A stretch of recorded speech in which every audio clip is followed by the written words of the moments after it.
Yes, people. What's going on? Welcome back to the channel. Welcome back to Saeed TV.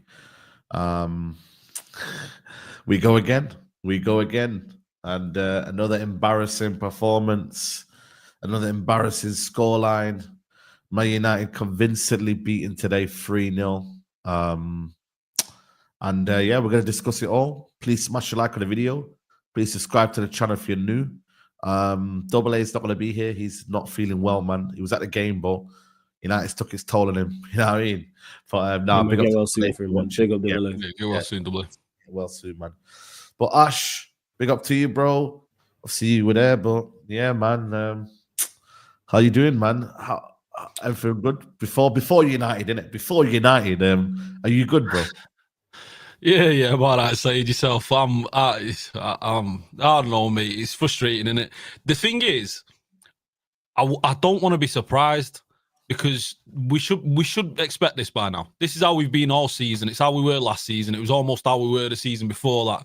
Do you know what I mean? A lot of these players have got to change, and a lot of things have to change. But it's frustrating. It's the basics, and it's just the simple things that we're seeing again and again and again. And it's so destroying to see professional footballers on a football field not understand how to do the fundamentals.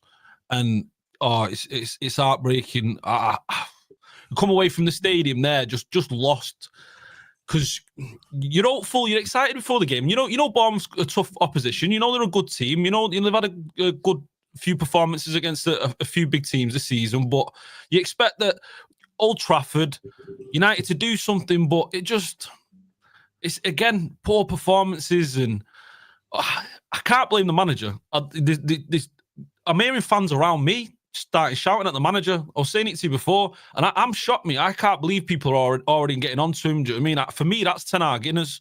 That's them just taking out their frustration that Ten Hag's still not here running this mess. But we've got a lot of work to be doing. And today, if anything, it's a good thing because Ruben Amorim can see these players are never going to be good enough. Half of them, the majority of them need sacking off. Yeah, you know what I mean? And it's better to see this and see it in the cold light of day getting spanked 3-0 by Bournemouth than us to slowly meander across the line with a 1-0, do you know what I mean? And then maybe players put in half decent performances thinking maybe they can extend the stay a little bit longer. But nah, it's tough, man. It's a tough watch. And, you know, especially after last week against City, you're hoping that maybe there's going to be a turnaround. But I don't know. I don't even know what to expect anymore, mate. It's tough, innit? It's just... I don't know why I lied to myself, expecting myself for these players to be better than what they actually are. But here we are again, with a cold dose of realism. These players are just far from it. Yeah. Flawless, man. Obviously, you know what I mean, bro? Last week, you know what I mean? To now, bro, this is only United could do this to you, though. Like, I've noticed. But how are you first and foremost, man? Before United, before we start dissecting this shit, this shower shite, how are you, bro? Yeah, I'm blessed, man. Outside of United, which we'll get to, I'm blessed. Big up for having me on as always. Always look forward to the show. Big up to Ash as well. Shame Double A can't be here, but yeah, in regards to Manchester United, can't be gifting the goals away. We're gifting away, and we've continuously done this. We are conceding goals. The worst thing about it is we're conceding goals left, right, and center. But I'm not sat here, I'm not watching a game going, we are awful defensively overall. We're awful as a collective. It's individual errors. 5 of our last 6 games, we've conceded from set pieces. That is unacceptable. Today against Bournemouth, the City game, Forest, Arsenal. What's the other one I'm missing? There's one I'm missing. Who else we played in this run? There's someone else, but there's one I'm missing. Now, not the Everton game. There was one before that. So today, Spurs, City, Arsenal, Forest. No, that's the 5 right there. Yeah. That's the 5. But you can't. It's Christmas, and we just in the gift of giving up goals. Them 3 goals today, all easily avoidable. All of them easily avoidable, which we'll get to. And it's individual errors, which we'll get to in regards to when you pick out the game. And then even on the other end, not taking our chances. So we're gifting goals and then not taking our chances. And this is what's going to happen. Can't just keep, man. Just soft goals. Soft. Yeah. 6 goals at home we conceded in the past 2 games. And I think 5 of the are individual errors. That's unacceptable. I would have rather Bournemouth just played us off the park. And their goals were exceptional goals. And you go, you know what? That's just quality. Semenyo picks up the ball and wraps it top bins from 25 yards out. You go, hey, that's just quality. Or it's a free kick from 30 yards out and it goes top. I know Nana has no chance, but not marking your man with the Xerxes one. Basics. You know what I'm saying? Absolute second goal. Maserati, who's been good all season. Why are you going to ground? Basics, stay on your feet. Look where he's going. It's not like he's through on goal and he brings the player down. I'd understand that more. He's going to the byline and Yoro's there as well. There's nothing on. And then the third goal, Bruno giving the ball away. The ball breaks. Ona, and then Martinez doesn't see Semenyo. Everyone's attracted to the ball. 4 simple errors that they teach you, like professional footballers, like Ash said.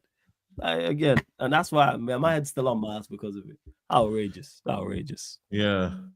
Big up to everyone. Like I said, 1.4K in the building. A couple of super chats have come in. What does Xerxes actually do, says David Hoteng.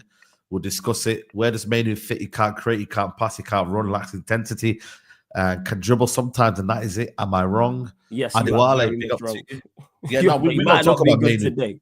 He might not have been good today, but let's not again. Yeah, let's not.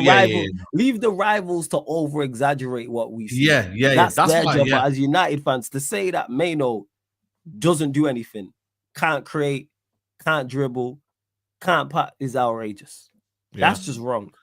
No, we go and discuss it. Like I said, I've got some issues with Manu, but I'm not gonna do no knee-jerk reaction on Manu.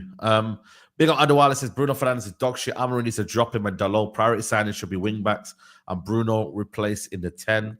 Listen, we're gonna talk about Bruno. Rob Wilson says we have no divine right to stay up, be 3-0 at home, but to Bournemouth whilst being in the bottom half and desperate for a win. Generally scary for real. People, we're not getting relegated. Listen, we're just come on, man.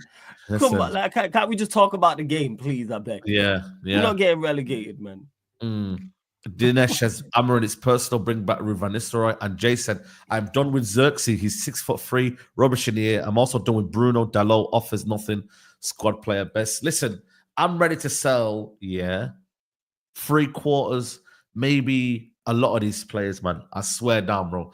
I probably can put on this hand, maybe, you know what I'm saying to you, the amount of players I want to keep, This is the amount of players I want to keep. Like, I'm seriously done. They can score how many goals at the end of the season?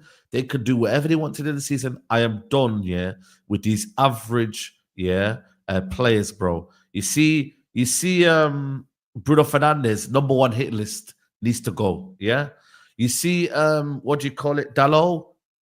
Listen, like, done, Lisandro Martinez today, mate. Absolutely terrible. That 3rd goal. What are you doing, bro? What are you doing? Backing off. Why does this guy back off, bro? What are you?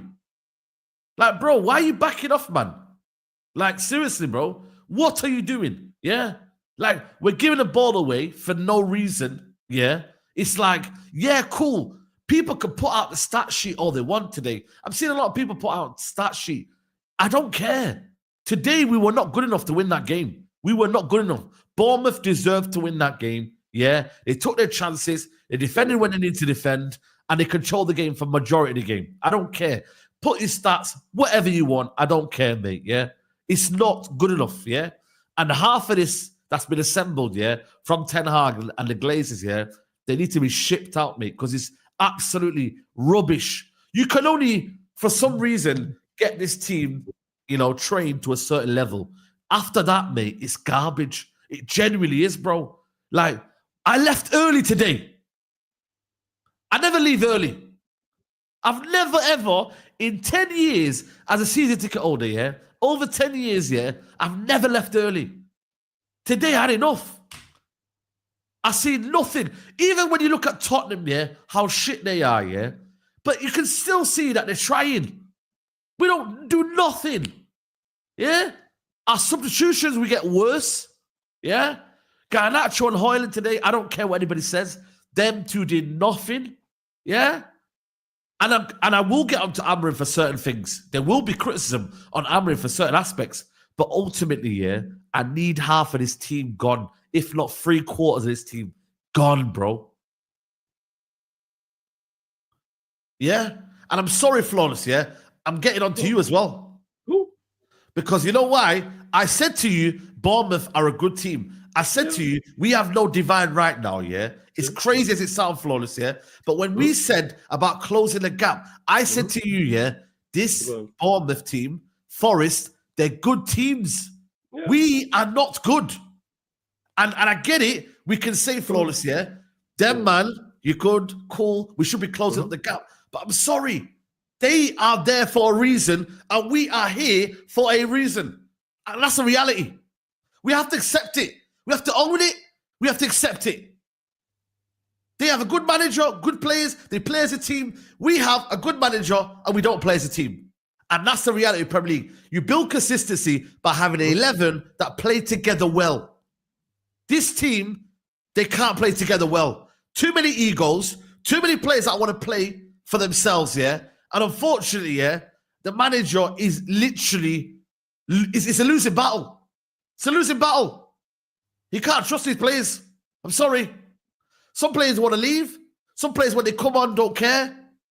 It's a joke, man. Wallahi, it's absolutely a joke, man. And for me, like I said to you, man, I said for me the Premier League was done. Like I said it. I said for me, when I look at it, I think we are mid-table. That's where our level is right now. We are mid-table, and that is it. I've accepted reality now. If we finish higher than 10th year, I'll be shocked. I really will be shocked. We finish anywhere higher above 10. How many points are we off 10? I don't even know. I don't know what's going on with the Premier League. I don't know. I genuinely don't know where we are in terms of points-wise, but I'll be shocked if we're top 10 this season. Honestly, I'll give it to Ruben Amorim for getting us in the top 10, mate, because there are so much teams that are better than us, generally. And we can do all the coaching we want. We can't defend set pieces. Can't defend 1v1. Look at the second goal. Was it second or third goal? It's simple. One where Bruno gave it away. Bruno gives it away. Mainu, who had a terrible game, by the way, I don't know what he's doing. And then Lenny Yoro and Bruno have got to communicate. Bruno's got to look around him. What are you doing? Someone's making a run. It's simple. Track your runner. And they don't score that goal. And then Martinez is wanting to point the finger at someone else. You deal with the man. He's not dealing with the man. You can clearly see Semenyo's in front of you. Deal with your man. It's just simple. Like, you cannot coach these things. You've got to have players that are taking responsibility. And right now, these players are not taking responsibility. And they need to go. So if it means my favorite players going, go. I don't care. Generally, I am not Play FC. If the manager says, Amad Diallo, go, wallahi, go. I just want to rebuild now. I'm sick of this mediocre players, yeah? Every year, we can't sell half of these. Yes, we can. No, we can sell players. But we knew what they wanted to do for us. They can sell half of these players. I'm not hearing all this bullshit. Get rid of them. Chelsea done it. Why can't we do it? We can do it. We know this. But we knew all this leading into Amorim going before Amorim took over. I don't get why that's always a topic of conversation anytime we lose or draw a game, that these players are not good enough. We know these players are not good enough. We knew this under Ten Hag. We knew this before Amorim was appointed. We knew this as Amorim's appointed as well. So in regards to that, and yes, Forest and Bournemouth, which you mentioned there, got results. We did perform poorly though in these games. But I still stand on everything I said before that. Because they've had poor results too. Before us. We just performed poorly. And we're still, because of the lack of quality in the league overall, we're still within touching distance of everybody. Obviously, forget top 4, which I've said. But I think it's over-exaggerating to say we won't finish top 10. I disagree with that.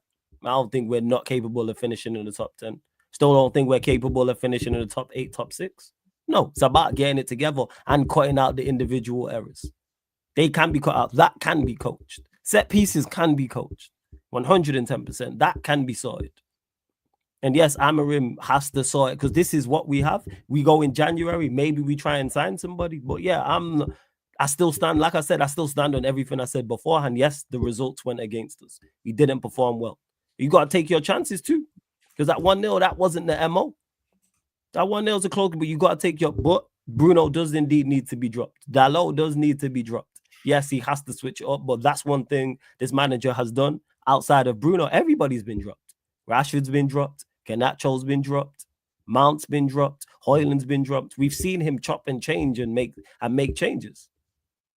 So that's what it is. Yeah, we all know, even to this, we all know Bruno's not good enough. We know this.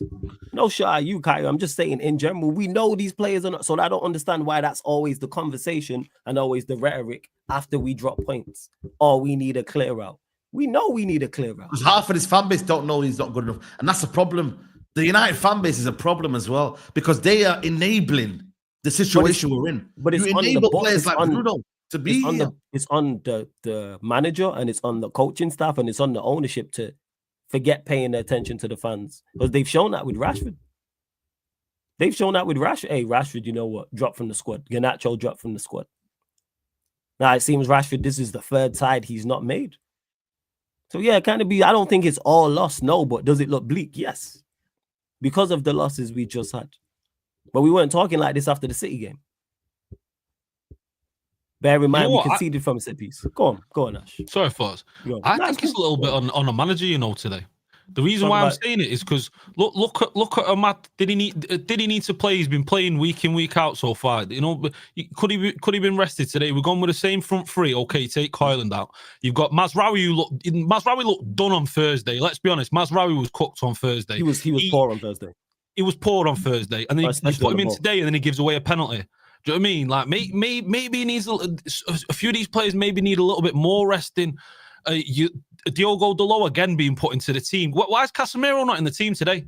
Like why is Casemiro not playing? He didn't play Thursday, so why can't maybe back Rashford? Maybe back Rashford. I don't know. Maybe he's not backing in. Casemiro backs himself. Do you know what I mean? Cass don't suit whatever the manager's trying to do. Cass don't suit because we've seen that he's not picked Casemiro at all. As Casemiro started the game under Amorim in the Premier League. Yeah, we started last home game, didn't he, against Nottingham, I think. Was he just Forest and that's it? That's the only one, right? Everton as well, was it? Yeah. Are you sure he's like, let me check. I'm acting like we can't check. You have to check that. I can't remember. I don't know. It's all good. Carry on. He clearly doesn't suit the system. I don't know. The manager don't like. I want to see Casemiro. Sorry to cut you off, Ash. I want to see. He has to. But for whatever reason, he's not playing him. But now, that being a problem area, I think you have to play him. But go on, carry on. Yeah, because mainly you can't play him in the middle. Do you know what I mean? Set pieces, there you go, Saeed. Set pieces. Casemiro's mint on set pieces. Always. Yeah. I mean, he's always getting to the ball. He reads that ball. He's got that ball. Do you know what I mean? But again, a problem that this seems to be a problem that's just arisen under Amorim. We never really had it looked like Ten Hag had got hold of set pieces for a little while. Do you know what I mean? And we were having these who was playing? Casemiro. He's probably from an aerial standpoint, our best defender of the ball. Aerial. Yeah. I don't know the numbers. Yeah, I don't know the numbers, but duel-wise, he's probably the best. And I'm just checking here. He didn't play against Forest. He didn't start against Forest. But you know what it is, though, guys, yeah? We're giving Xerxes slack here. Like him. For me, no, definitely not. Play that off. He has to defend that better. 110%. The first goal is on Xerxes. I said it in my match. He's not good in the air, though, is he? He's not that guy. Do you know what I mean? But he has to be expected because he doesn't fight. You know what I mean? He's relaxed. He's calm. He is calm. Well, you know what you need to do? Just be, touch tight. That's all I need you to be. Don't let him see that. Don't not challenge. If he just nudges man, he's off balance. I can't remember who the make it a little bit difficult for man. Yeah, make it difficult is the point I make. 110%. That is on him. 110% without that. And it probably adds to it, like I say, because Casemiro's missing. Whatever reason, Casemiro don't suit what Amorim's trying to do. But now you have to throw him in the mix, in my opinion. At least he's got a bit of energy in midfield. Like, generally, people look at Casemiro and be like, yo, he's slow. Bro, the guy's everywhere, man.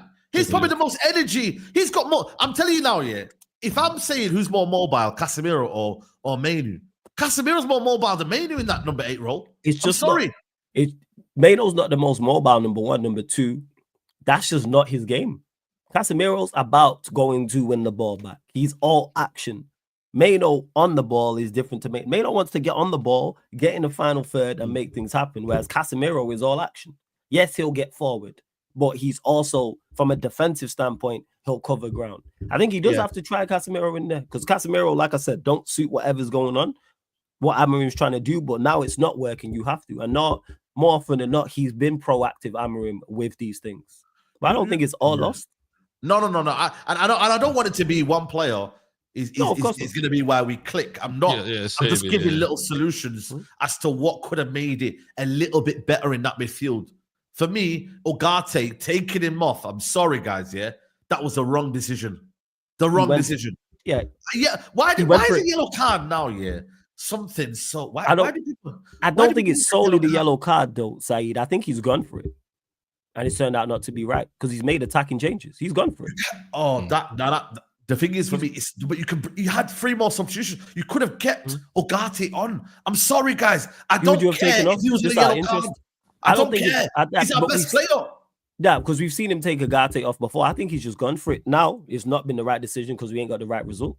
But he's gone for the game. He's made attacking substitutions. It killed the game for me, though, because all our ball winning, like whatever was happening there, the way I thought for me in that first half was Ugarte was winning the ball. Every time Bournemouth slacked off a little bit, Ugarte was there winning winning it. I just thought for me, taking him off, I just thought, you don't need to right now. It's not as if, Ugarte was being reckless.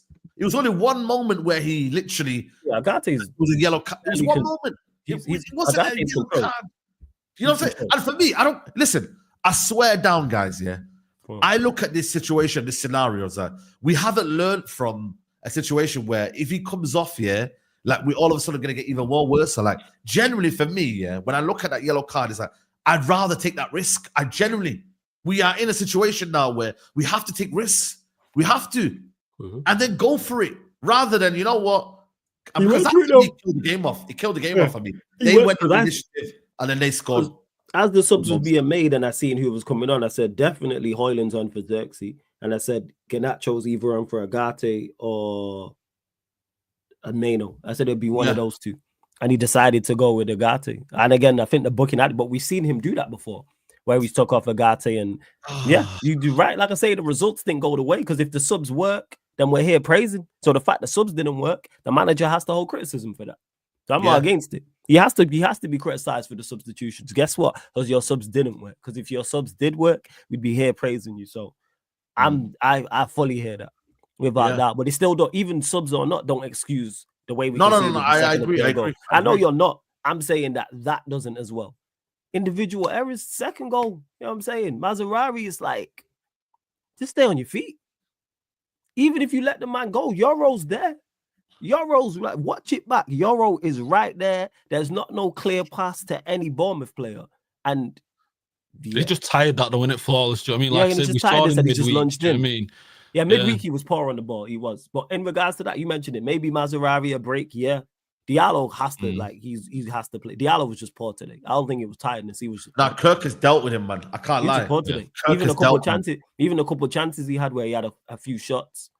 Normally, bare minimum, he hits the target, and he didn't. He had a couple of good opportunities, good looks for someone of his level, and it is. Frustrating. And listen, I'm not going to deal with these sort of comments. You know what I mean? Talking about Ten Hag, man. You know what I mean? You know how stupid you have to be to talk about Ten Hag when the whole reason, the whole kind of situation. This squad is Ten Hag's squad. He put this squad together.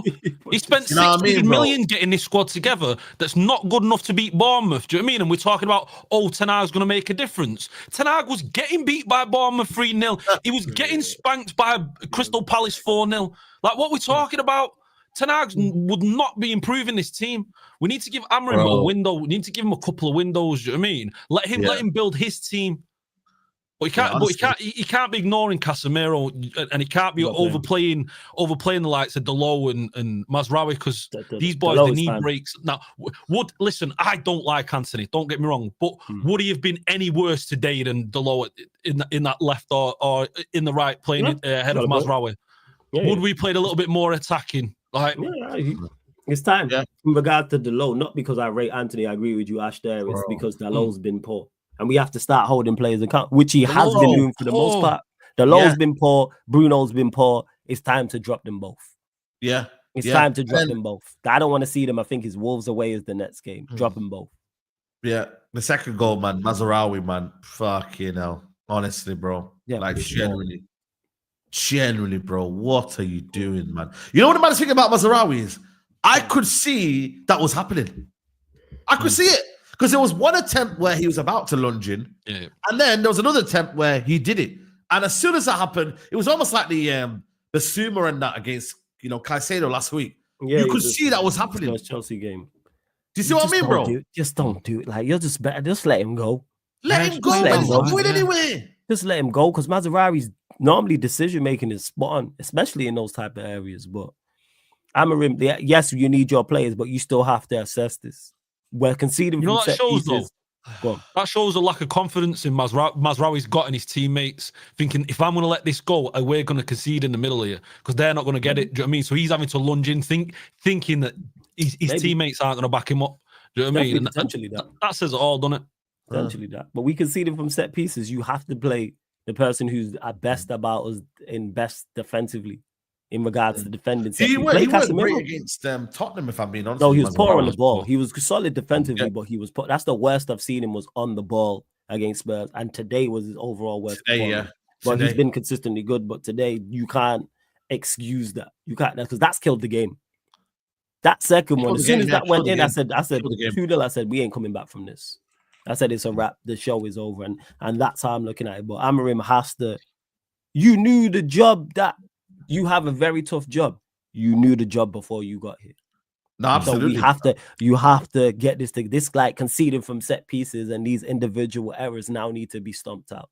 I think the set pieces is an easier fix. I think adding Casemiro back to that does help, number one. And two, that is something you can coach. You can coach defensive set pieces because that's not a skill thing like that in regards to defending it. It's not technical. It's like, all right, this is what we do. You defend this and forget this zonal marking nonsense as well. Because Xerxes actually not marking the player. He's not marking the player who scored. He's marking his space. Don't score. I despise zonal marking. I think you should have it in regards to, say it's a corner or it's a free kick in that area, and you have someone who is at the near post in case it's a bad corner or a bad free kick. You have someone, what's the word I'm looking for? Screening. That's it. You have someone screening the near post in case it's poor. That I understand. But other than that, man mark. Because even though Xerxes should have done better, my man's got a run on him. Yeah, he's got a run on him. He's got even though Xerxes should be close. It's like, bro. Help. And again, that comes from, I'm sorry, that's on the manager, that's on the coaching staff. 5 out of our last 6 games we've conceded from set pieces. Change it. Same way we would expect a player to be dropped when he's performing poorly, which we've spoken about with Bruno, with Dalot. You have to do something different with set pieces. Change it. But I don't know what this brother is doing. You know, this brother here. I don't know what's his name. What's he called? The guy, the set piece coach, man. He keeps coming out, but he don't really come to him on. They panned to him when we conceded the goal. I presumed it was him, but they didn't say. I generally, for me, I reckon what he's doing is he's checking out if these players are taking accountability. Because I never see him speaking. You know, I never really see him speaking or anything. I just see him maybe point, but I reckon he's actually seen these players take accountability, bro. They take accountability. It's a bit embarrassing. It's a bit embarrassing, though, Saeed, isn't it? Like every set piece, every corner, Amorim like drops to the bench and then he steps up. It's a bit weird. Like, like he's going to affect anything or change anything. This is something that should be done on the training ground. We see it before kickoff. Oh, it's OG. Yeah. Windy. Big up to Nordin in the club, man. I couldn't see who it was. Yes, Nordin. What are you saying, OG? You good? Yo, I'm too black, man. I'm too ill. Big up, people. Listen, I just want to convey the message, man.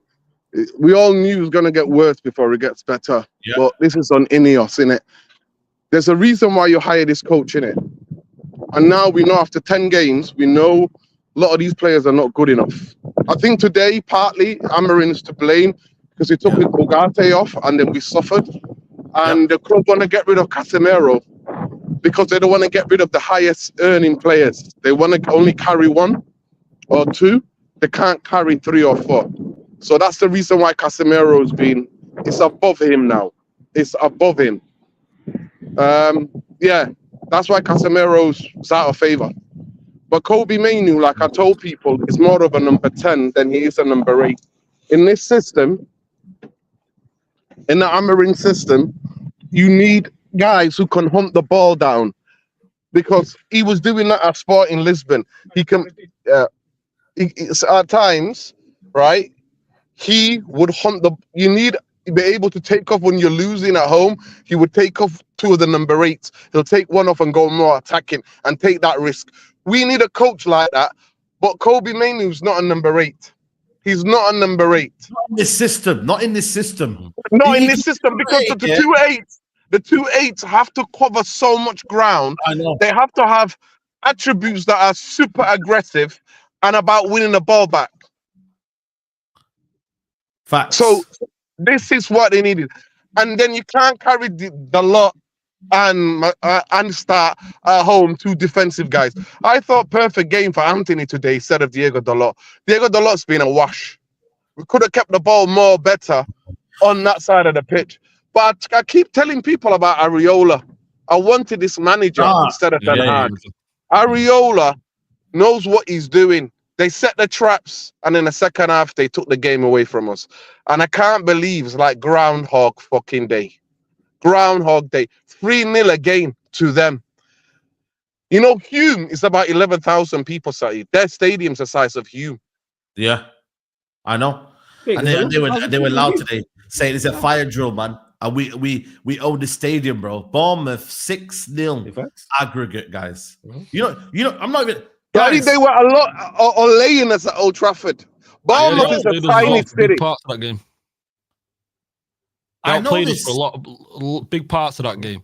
And the tempo, you see the tempo, Saeed. You see the tempo nerding in the stadium. How quick they were moving the ball, like the passing, the movement. That's a football team, though. That's a football team that's coached well. But also, you know what? Yeah, they don't have many egos in their team, bro. They all want to play. They all want to pass to each other. Yeah, none of them's playing a Hollywood ball all the time. You get me? Like, there's discipline in the team. We haven't got the work Semenyo putting in up and down. Semenyo non-stop running. Do you know what I mean? He's supposed to be an attacking player, non-stop. It's a joke, man. And then the third goal for me is like Bruno Fernandes, yeah, doing that time and time again, yeah. He hoofed it. Then the ball came back. Mainoo gives the ball away. Then we go to the other side. Bruno has to go run all the way to that side, yeah. And then the miscommunication between him and Yoro is not the greatest, yeah. And then Lisandro Martinez has to come out and basically charge towards that ball. He has to. He has to charge towards it. Even if you get sent to the shops, just charge towards it. Saeed, let me say something to you now quickly about that goal. If you stop that goal on a photograph, we've got 6 players and there's only 1 player that's in making a run to their box. Kobe Mainoo's positional play, first of all, he's played too much football at too younger age, and he's burnt out with all this England hype and all that. And I didn't want any of that. So that's still part of his system. And that you could see, Semenya can see Maguire's number, Lissandro's number. And if you watch Diego Dalot on that goal, oh my days. Oh my days. And then we already knew where, if I won't mind if anybody was going to go to the near post.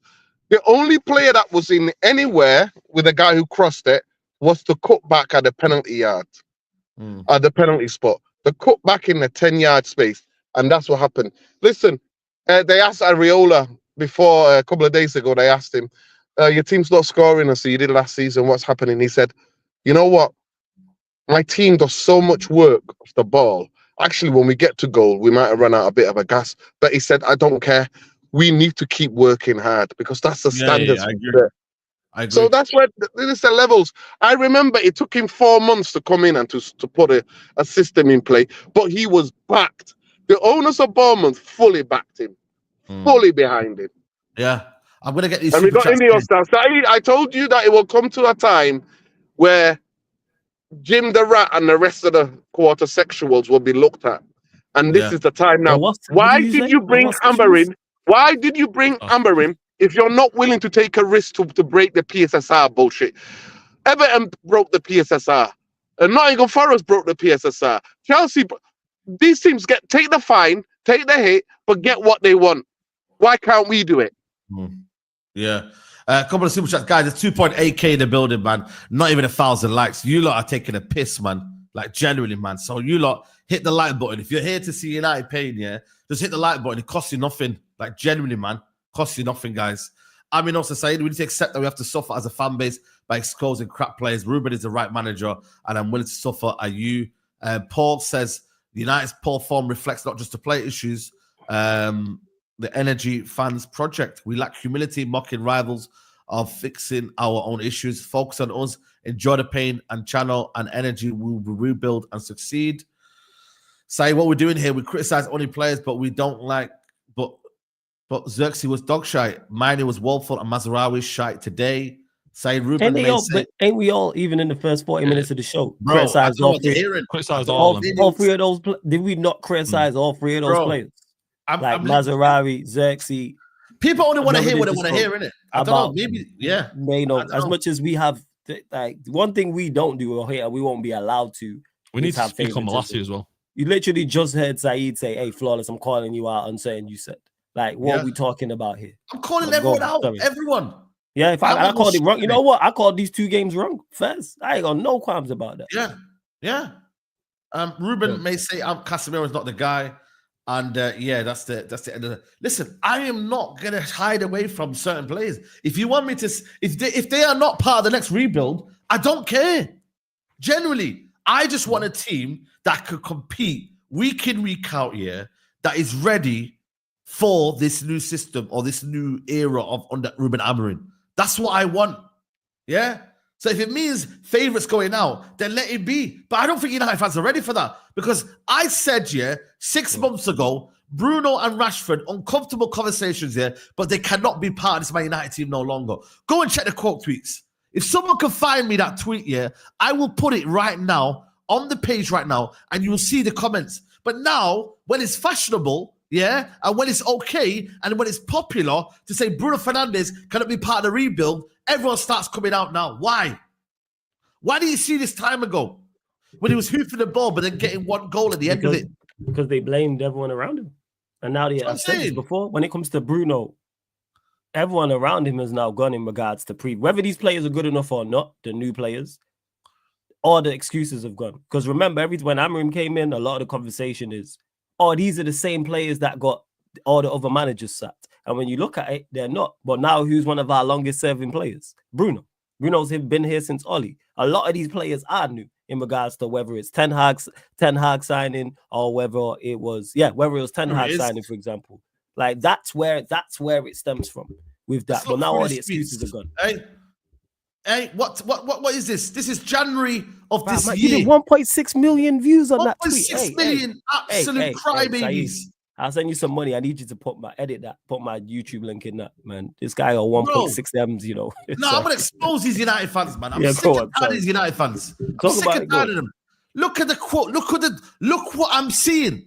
I said in January, Man United can't go forward if these 2 players are part of the team. The harsh reality. They play as individuals. Who's out of the team right now? And who are the fans face criticizing right now? But let's see what these lot say. Yeah? Look at this. I'm a clown.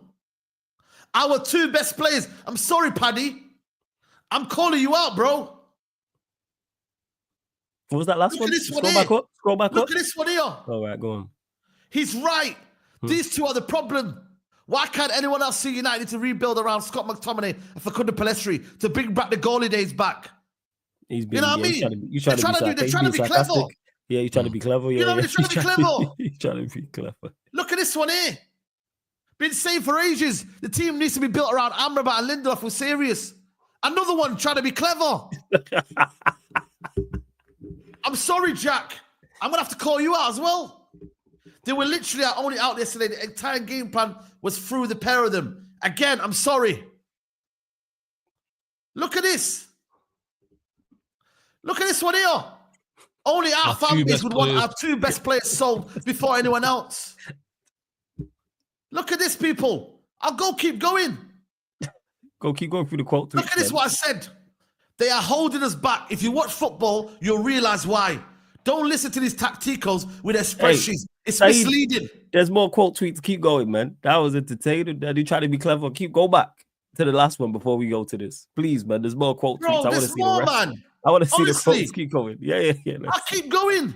Keep going down these things. Hey, you're skipping too fast. Go back up, man. Scroll back up. Yeah. Wait, yeah, here we go. Look at this.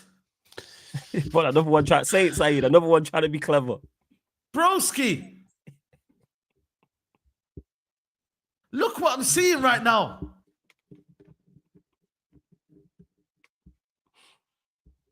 Look at this.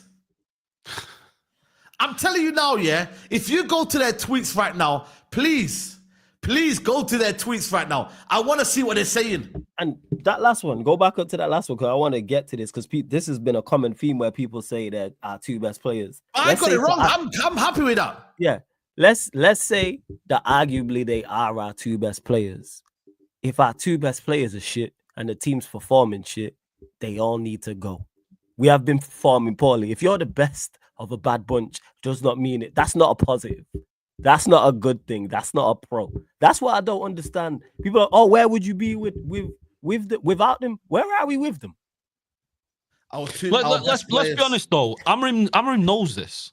Amorim knows this. That's why he's not played him in the middle. That's why he said he spams the ball a little bit too much. He gives away the ball a little bit too much, and he's now playing him as a left attacking midfielder, which is definitely not a preferred option for Amorim. He's not going to want that guy there.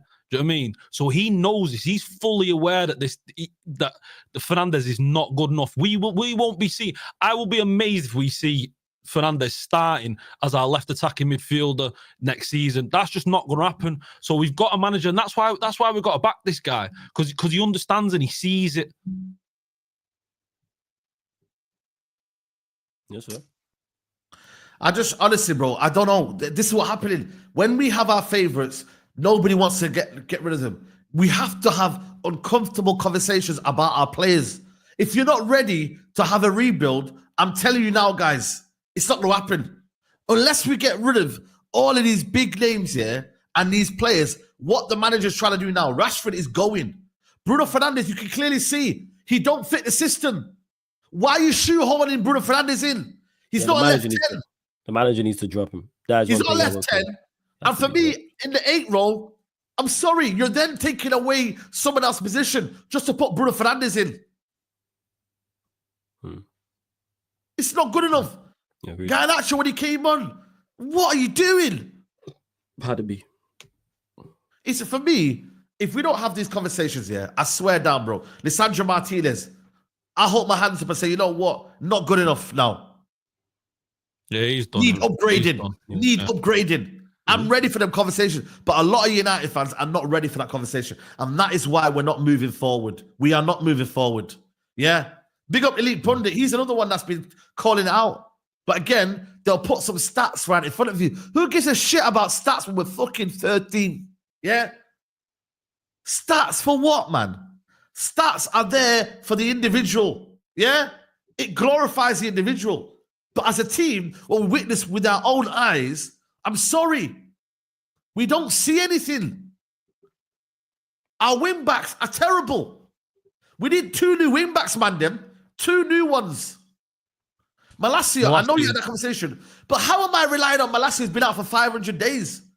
What are we doing here, man? Because that's the state of the squad. That's the problem. 500 days. And I expect Malacia to be good. He's been out for 500 days. It's nearly 2 years, isn't it? Dalot, for me, has been too protected, and now to the point now where he's just almost like playing amongst himself. Yeah? Generally, honestly, when I looked at our bench today, I was like, wow, is that what we got on the bench?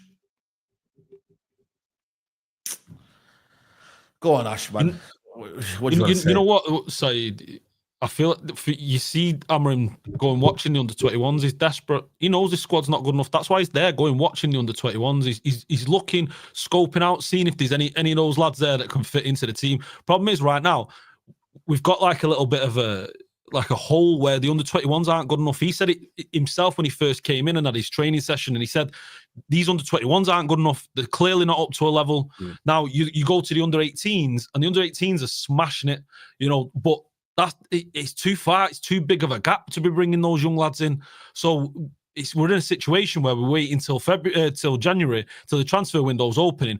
That's why we're pushing out Marcus Rashford. So that helps us out with the PSR. Hopefully someone comes in, offers us a cheeky 30-40 million for him, and then we can make some movement there. But like Nuruddin was saying, with Ineos, are they gonna back the manager? Are they gonna give him some options? Because right now, I know Flawless was saying earlier that we're not in a relegation battle. I don't know, man. I don't see wins with this team. Like you look at Wolves. Like you look at Wolves against Leicester.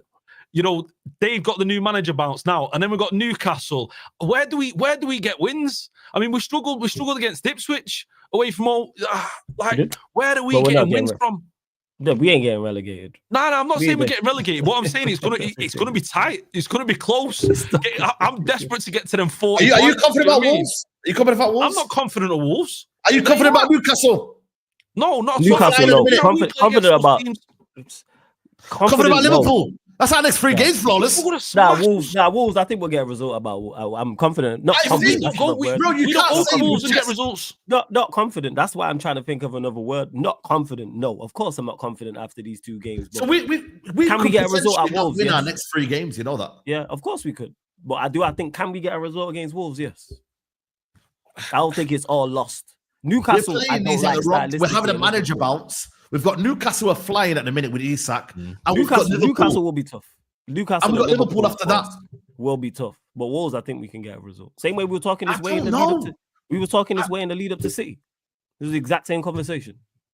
But it's okay getting up for a derby, Flawless. Yeah, we didn't. No, derby's different. Saeed, we can't do that because we didn't think the players were going to get up for a derby. This was the same conversation. I said we win the derby. You weren't when we spoke on the show. I remember you saying to me verbatim, "Yo, are you confident in the City game?" And I said, "Nah." You was like, "See." No, but when we had a conversation before the Juventus game, wasn't it? Before the Juventus game. It would have been Juventus. I seen the Juventus game, then I said, "Nah, we're gonna beat these lot because these lot are shit." Right. That's when But yeah, Wolves will see what go on. Yeah, they beat Leicester, but Leicester ain't great because they got a new manager. Yeah, but us going to Wolves, us going to Wolves has always been tough for us. It's not going to be an easy game. I'm just saying we can get a result there. It's not all lost. Is the point I'm making. We can lose the Man City. Of course we can. Bournemouth are more difficult than Man City. Newcastle are more difficult than Man City. Liverpool are more difficult than Man City. That's our problem. I don't think Wolves are more difficult than Manchester City. No, I didn't say Wolves. I said Bournemouth. Yeah, that's what I'm saying. So that's why I'm looking at the Wolves game. Bournemouth game was going to be. We know Bournemouth are in. I can't say good form, but they've won games and Bournemouth are a good side. But Bournemouth weren't in the best of. They just drew to West Ham leading into this. Piss poor West Ham side at home. What we talking? What we talking about? They just drew against West Ham. And then Bournemouth came here and slapped us. Yeah, they beat us. So that's why. No, but the thing is, Flawless, they're a better team than us right now. Currently, yes. That's why I said to you, Flawless, why were you projecting that it was going to be easy to catch them in this regard right now? I said it was close. I never said it was I never said it was easy. I said we were close to them. If we would have beaten them, 9 points behind us now. Do you think it's possible for us to catch them? Catch you? Nottingham Forest. Because remember, I said to you, Forest. I never said fourth. Yeah, not fourth. Because it seems City has fallen off a cliff. We cannot finish in the top 4. I stand on what I said. We can still finish top 6. We cannot finish top 4. Said this from the jump. How many points are we away from top 6? Bro, 6. Flawless, that's the problem, Flawless. What's the problem? Can't talk about points. We have to feel like we are playing well to build consistency. This is the issue. You don't have to be consistent to finish 6. Only you don't have to. It's behind. You don't have to. We're 6. I think it is. I double check. You don't have to be consistent. Yeah, what has to happen for us to get to 6 though, Flawless? What has to happen? Yeah, I want to know that bit. Yeah, you have. You know what you can do to finish 6. If you win 40 to 45% of your games, you're well. No. What happens in the squad though? No. What happens in the squad? Like what? The low starts playing well. The defense become a little bit more silly mistakes, which I think we can do. In particular, the set pieces, because that's been our biggest pet peeve. The vast majority of the goals we've conceded are because of individual errors. Can we stomp that out? Yes, we can. In my opinion, these errors. This has been consistent. I think you can deal with that. That's why I said that can be coached. Because do you think we've been defensively awful overall as a unit? I don't think we have. No, but then you have to rely on certain people tracking their runners, which the manager can't be babysitting. You have to rely on. We haven't conceded from not tracking. We haven't conceded from people not tracking. That's on like today with the Semenyo goal. That's Martinez not coming, not seeing Semenyo. He's not tracked him. He hasn't gone towards him. But the point I'm making, Bruno's gave the ball away. But then we're chasing the game at that point. How many players were on the ball? This Onana guy, bro, is absolutely the worst today. I don't rate Onana, but what did he do? Oh my God, mate! You should see holding this on to the ball for way. Are you talking about with the decision? Cool. You don't want to kick the ball out and be quick in terms of playing out here. That's one thing. We can't. Dalot's form is concerning. Lissandro's form is concerning. Kobe Mainu is not working in the 8 role. Yeah, that can be changed. Bruno Fernandes is rubbish. Yeah. That can't be changed, but he can be taken out the side. Okay, that cool.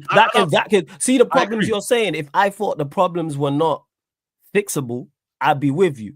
3 of those 4 problems all 4 of those problems you just mentioned to me are fixable. You can drop these players. You can switch up the position of Maino. But the thing is, there's not enough bodies though. That's the problem. De Ligt wasn't here today. Who's been ill for the past 2 games. So De Ligt goes back into the side. Sorry? De Ligt goes back into the side. Yeah, no, again, but I'm talking about over time, though. This is what I'm trying to say. Like today, for example, the strikers. Are you confident that every single week we're going to be scoring goals and there's going to be a goal? You talking to me about goals? That's what I'm saying. All of these. No, what I say is about the goals. You know what he's actually done, which is not being spoke about because we're losing games. We actually scoring goals. I said come in and average 2 goals per game. So do I trust our attackers? No, but do I trust our system? We are averaging 2 goals per game. This is not a problem. No, but you said about attack side, so that's what problem. But we're talking about the attack. We scored 4 goals in our last 2 home games combined. Attacking is not the problem today. Even though we didn't score today, should I say? So forget it was a 0. But we've scored goals in the past. We should have scored today. That's what I'm saying. We had a higher created enough chances to score. Yeah, we should have scored today. Do I trust our attackers? No. Do I trust the team overall? No. But what I'm asking for is not a lot. This is why I'm saying finishing top. If you win half your games, I think you are asking for a lot. From this Man United team, I think you're asking for a lot. I don't think it's reasonable and also isn't realistic. I'm generally flawless. I'm telling you, what you're asking from this team, it's not reasonable because they're not good enough. This team can't win 45% of his matches. I disagree. I think it can. Also, how many percent have we won this so far? How many percent have we won so far? You know, my strong suit, man. Don't ask me that. Okay. So you know, don't do that. So you trying to set me up in front of the world, But you're saying you're saying we got to win half of the games. No. I didn't. No. I said you can win 45%. That's pretty much half a game. Almost half. I think we're capable of winning 40 to 45% of our games. Yes, I think we can go 1 in 3 games. I think we can win. I think we can win 1 in 3. I'm sorry, Flores. You are not in the reality. I think we can win 1 in 3. I don't think that's crazy. I think we can win 1 in 3, then 2 in 4. That's not tough. The thing is that what Bournemouth are doing now, they're actually. I'll tell you what's going on right now. So, Nottingham Forest, we've won 6 out of 4. 4 wins out of 4. We've won 6 out of 17. I'm giving you reality. You said to me reality. I'm giving you the reality. Nottingham Forest, 4 wins out of 5. Yeah. Bournemouth, 4 wins and a draw in the last 5. You're telling me that Man United can do that? No, we can't win 4 out of 5. But is that sustainable with those 2 clubs? They're showing it's sustainable. They're showing it. Is it sustainable? So you think? So it's not going to be sustainable. So wait. So you think? Wait. Let me ask you the question. So let me ask you the question. You just made the point that Bournemouth and Forest have won 4 out of their last 5 games. Correct? Yes. Am I right in saying that? Do you think they both win 4 out of their next 5? I don't. No, the thing is, okay, cool. You said that, yeah. Can Man United then capitalize and win 4 out of the next 5? No, we don't have to win 4 out of the next 5 to capitalize, though, because we're not 12 points off them. No, we're not, because we are not 12 points off them. If we were 12 points off them, that makes sense. Okay, we are right now. We're on. Forest, do you believe Forest that there's such thing as form? Our Forest currently. Wait. 22 points. Bournemouth from 28 points. We're 6 points behind. Yeah, so we're 6 points off Bournemouth. We're 6 points off Bournemouth. That's 2 game swing. 2 game swing. Yeah. Yeah, we can have a 2. And how many games are left, Saeed? No, but the thing is, right United right now cannot win 2 games. How many? They are currently in terms of form. Yeah. How many games in terms of form? Yes, they are. At the start of the season, this wasn't the conversation. United won back-to-back games. Amorim. No. We haven't.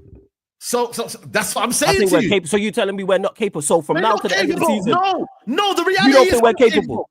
The reality we right now is that we're capable. Yes. We can't win back-to-back The games reality is at right all now, this season. we are not capable. We can't win back-to-back games at all this season, is what you're telling me. Wallahi, right All now, right, cool. on the I disagree with 22nd of December, Manchester United have shown, the table has shown, we are not capable of back-to-back wins.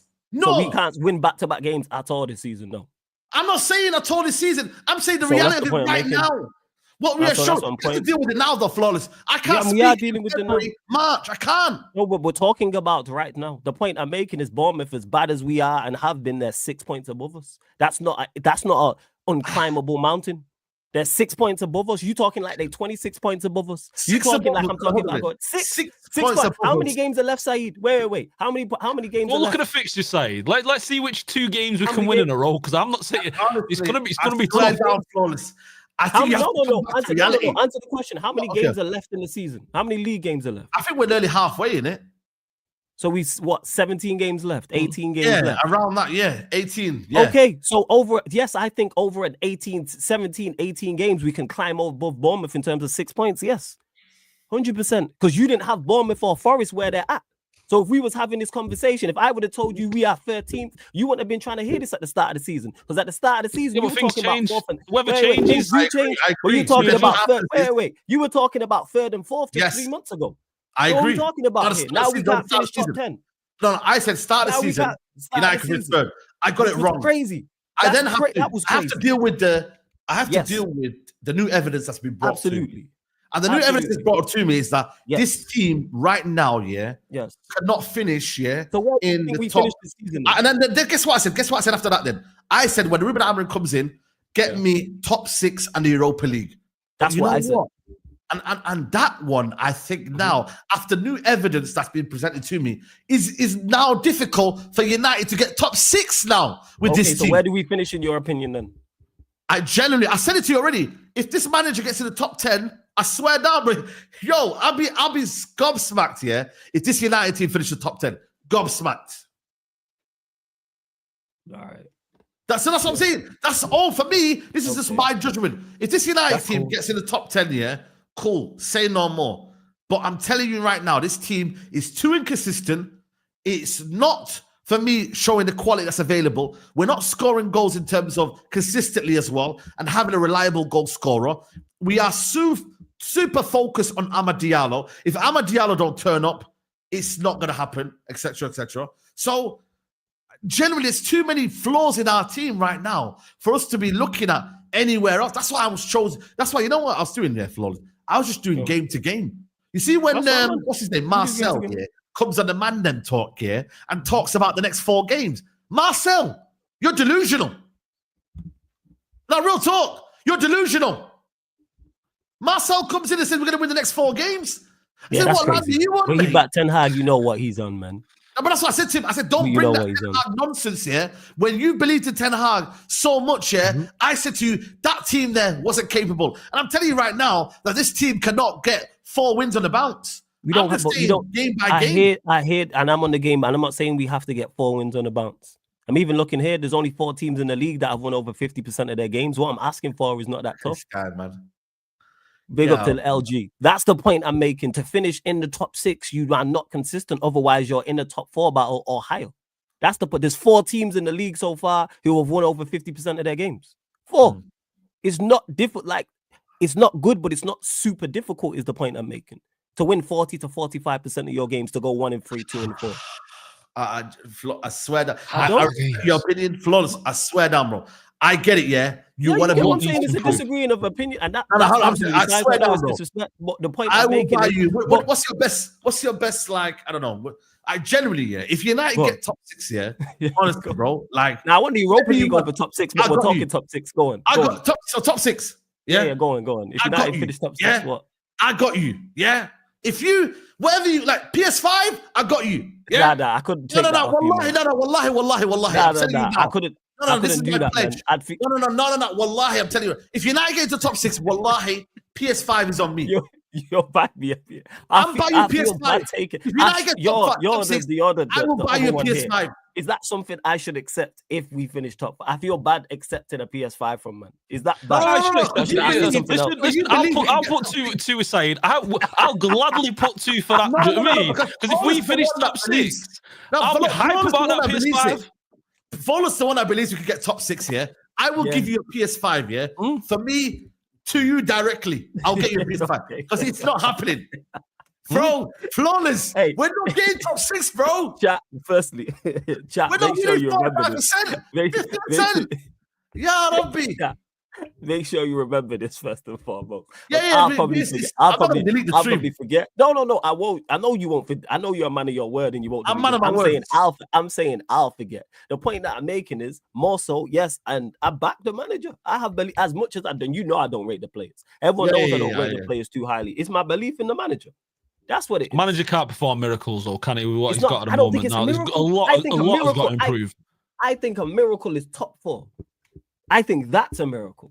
I think top 3 is a miracle with these lot under this manager. I think that title charge, that's a miracle. I don't think 6 Flawless. is a miracle. Did we win today? No, we lost, unfortunately. Bournemouth beat us, 3-0? They beat us 3-0, yes. Did we put a glove on them? Yeah, we did. We did?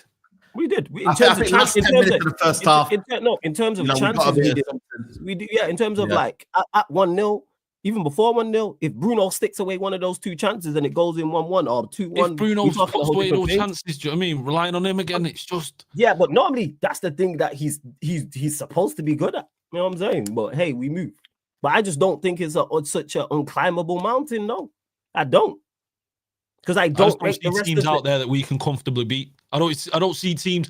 I feel like when it goes toe to toe with teams like with Bournemouth today, teams are just better than us. You look at our attack. We've got probably a bottom 3, bottom 4 attack in this league. Do you know what I mean? Our attack is not good, and we still. You look at Martinez regressing. Maguire's played well of recent, but he's liable to those mishaps and those big slips. We've yet to see that from him, and that is coming. And then you've got Lenny Yoro, young kid, who's you can see he's a little bit too much pressure for him at the moment. You know what I mean? And he's listen. I know he's going to be fantastic, but you can see already. He's a little bit nervous with his passing out the back, and you see he's a little bit rash with himself going in. And you look at our defense, and you look at Onana. I mean, there's mistakes after mistakes. But again, here the thing is, we had all. You're right with what you're saying. The Euro one, I think Euro's done well. I just don't see improving. What is improving? Overall, Ash, in regards to it, we've improved simply because of the manager. But the point I'm making is all them issues we had, Ash, we had last year, correct? All of them issues, and we have a much better manager now. How many points was we off 6 last season? Bear in mind, I don't think teams have improved like that. City are falling off as well. Even though I'm not saying we'll finish above City, nobody is miles better this season than they were last season, bar Chelsea. Who's better? That was in and around us from 5th to. We finished 8th. From 5th to 8th, who's miles better than it was last season? I think Bournemouth will look better this year. I think Nottingham Forest look better this year. Better, but not much better. I don't think Bournemouth are like... Flawless, they are much better than us. Much. No, I didn't say much better than us. I'm saying than themselves last season is the point I'm making. I think they're better than all the issues we had last season, we have now. There's no new issues. I know, but other teams have got better. Nottingham Forest have got better. This is the point I'm making. Okay, Forest have got better. Cool. Yeah. Chelsea have got better. Yes, I agree with that. Villa, as much as we say they're shit and whatever. I had Villa above. No, I had Villa above. I think Villa are better than us. I just I don't see Forest and Bournemouth carrying on at the rate they're at. Brighton ahead of us. You could have said that last year with Villa. You don't see Villa carrying on at the rate. I do see Villa. You look at that Forest team. Look at the back two. That's a decent Forest team. Milenkovic and Murillo. That's a solid centre-back pairing. If we would have done Forest's next 5 fixtures that they've just had, none of us would have picked them to win 4 and 5. No, I agree. They've over it. Stop it, Saeed. You had Forest winning. So Forest last 5 games, you had them winning 4 out of their last 5. No, you didn't. I'm being honest with you. No, you didn't. Only the United game, and maybe Man City game. That was it. The rest of them, you didn't have Forest winning 4 out of there. You didn't have. So you had Forest. No, but they did. No, but on the run they were going on. You had Forest winning. Yeah, of course. You had Forest beating Brentford with the best home record yesterday. I'm not. No, but the thing is, they have the momentum to beat them. They can say to themselves, you know what? They have the momentum to go beat. Momentum comes from winning. The point I'm making is the point. Like Saeed was saying, new evidence. There's a difference Nottingham between are playing much better. Hold on a minute. There's a Overachieve. difference. The point, Flawless. There's a difference between Nottingham Forest's momentum, and the way they play right now versus United's one that you're saying that could go and win 45% of their games. They have momentum. They have consistency. They have goal scorers. They can defend well. They have a balance in their team. They have everything that we don't have. Same with Bournemouth. Same with Newcastle at the minute. Same with all of these teams that are ahead of us at the minute. They have something, and they are having something that is better than us right now at this stage. Yeah, whatever happens in February, Nottingham Forest aren't fluking this. It's because of the quality within the squad. What they say not was fluking the same way. Same way we were talking about Brighton, and look at Brighton's last few results, and we say all them things you said apply to Brighton. Look at Brighton's last few results. I'm not gonna lie to you, I never rated Brighton. Look at Brighton's last few. Maybe not you, but others would have spoken like Brighton. The reason why people ain't talking about that, because if Brighton had won the games they had won, Brighton would be where Forest are or above. Go and check the points they've dropped. Go and look at Brighton's past few fixtures and watch how they've dropped points to West Ham, to Leicester, and teams near the bottom of the table. But because it's Brighton, people don't talk about it. Go add up them points. But they're not meant to speak about it. No, just be honest. No, but we can't do that. No. We got. They're in and around. We're not going to speak about Brighton though. They're in and around. Brighton, look at Brighton. You can look at their attack. Hold on a minute. You know they're gonna get back though. What I'm saying though, Saeed, if they got Matoma, they got Rutter, they got João Pedro. You can see in their attack they're gonna get goals and they're gonna perform. They're gonna turn that around. Do you know what I mean? So whereas you look at our attack, where are we looking? If we would have had Brighton's results, so Brighton, this is them in their last 5. Drew at home to Southampton, who were horrible. Drew away to Leicester, who were also horrible. Lost at home to Palace, who were also horrible, and drew away at West Ham. That's 4 out of their last 5. If we would have went on a run like that, what would the conversation be? Have United capitalized? Yeah, because we've took more points out. Because we've got more than that. We've got more than that out of them in our last 5 games. So yes, we have. But our record's better. Wait. Our record. Wait. Hold up. Our record's better than theirs over the last 5, is it not? Correct me if I'm wrong. I could be wrong. 2 wins, by 1 more win. Oh, okay, sorry. 3 draws. 3 draws and 2 losses, So to answer your question, yes, we have capitalized. Not as much as we would have liked. It just shows as well that Man United in that period there have still not been able to capitalize. No, we have capitalized. We've not capitalized enough. And that's my point. If we picked up 4 points and we picked up consistently. But you don't have to be consistent when the teams around you are also inconsistent. You just have to be better than them. Listen, that's why if we would have had Brighton's last results, because Brighton are now not the hot topic because they've dropped points. If we would have had Brighton's results, our fan base would have kicked off, and rightfully so. They're the teams in and around us. These are the teams that are so much better than us and clearer of us.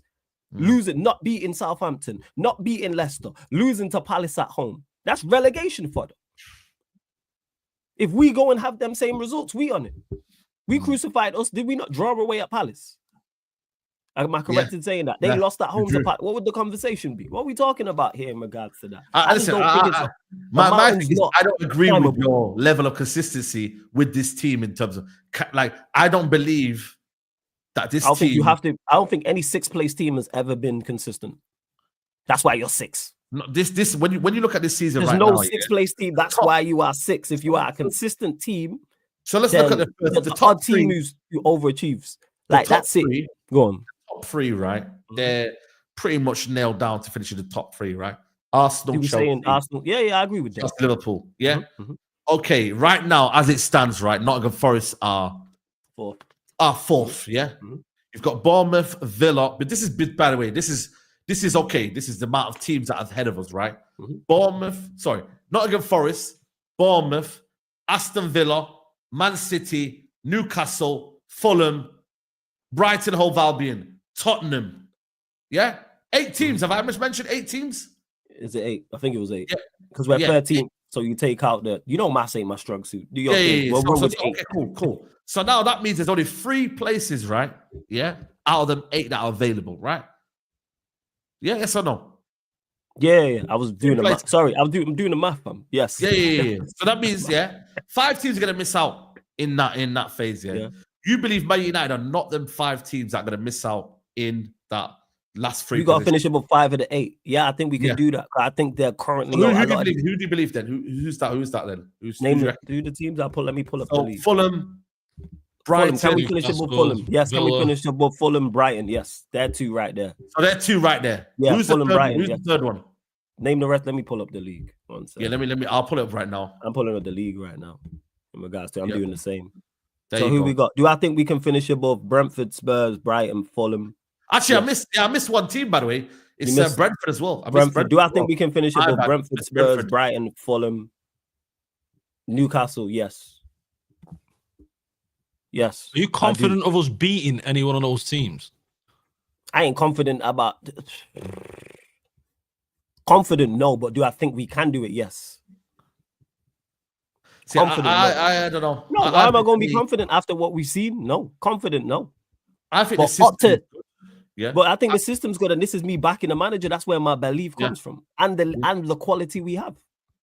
This is why we're not cut adrift. People talk like we're 10, 15, 20 points. I think if you make a couple of signings in January, which isn't likely, if you make 2 signings in January, 2-3 signings in January. To answer your question, everybody, if City carry on, potentially City, but everybody there, bar Villa.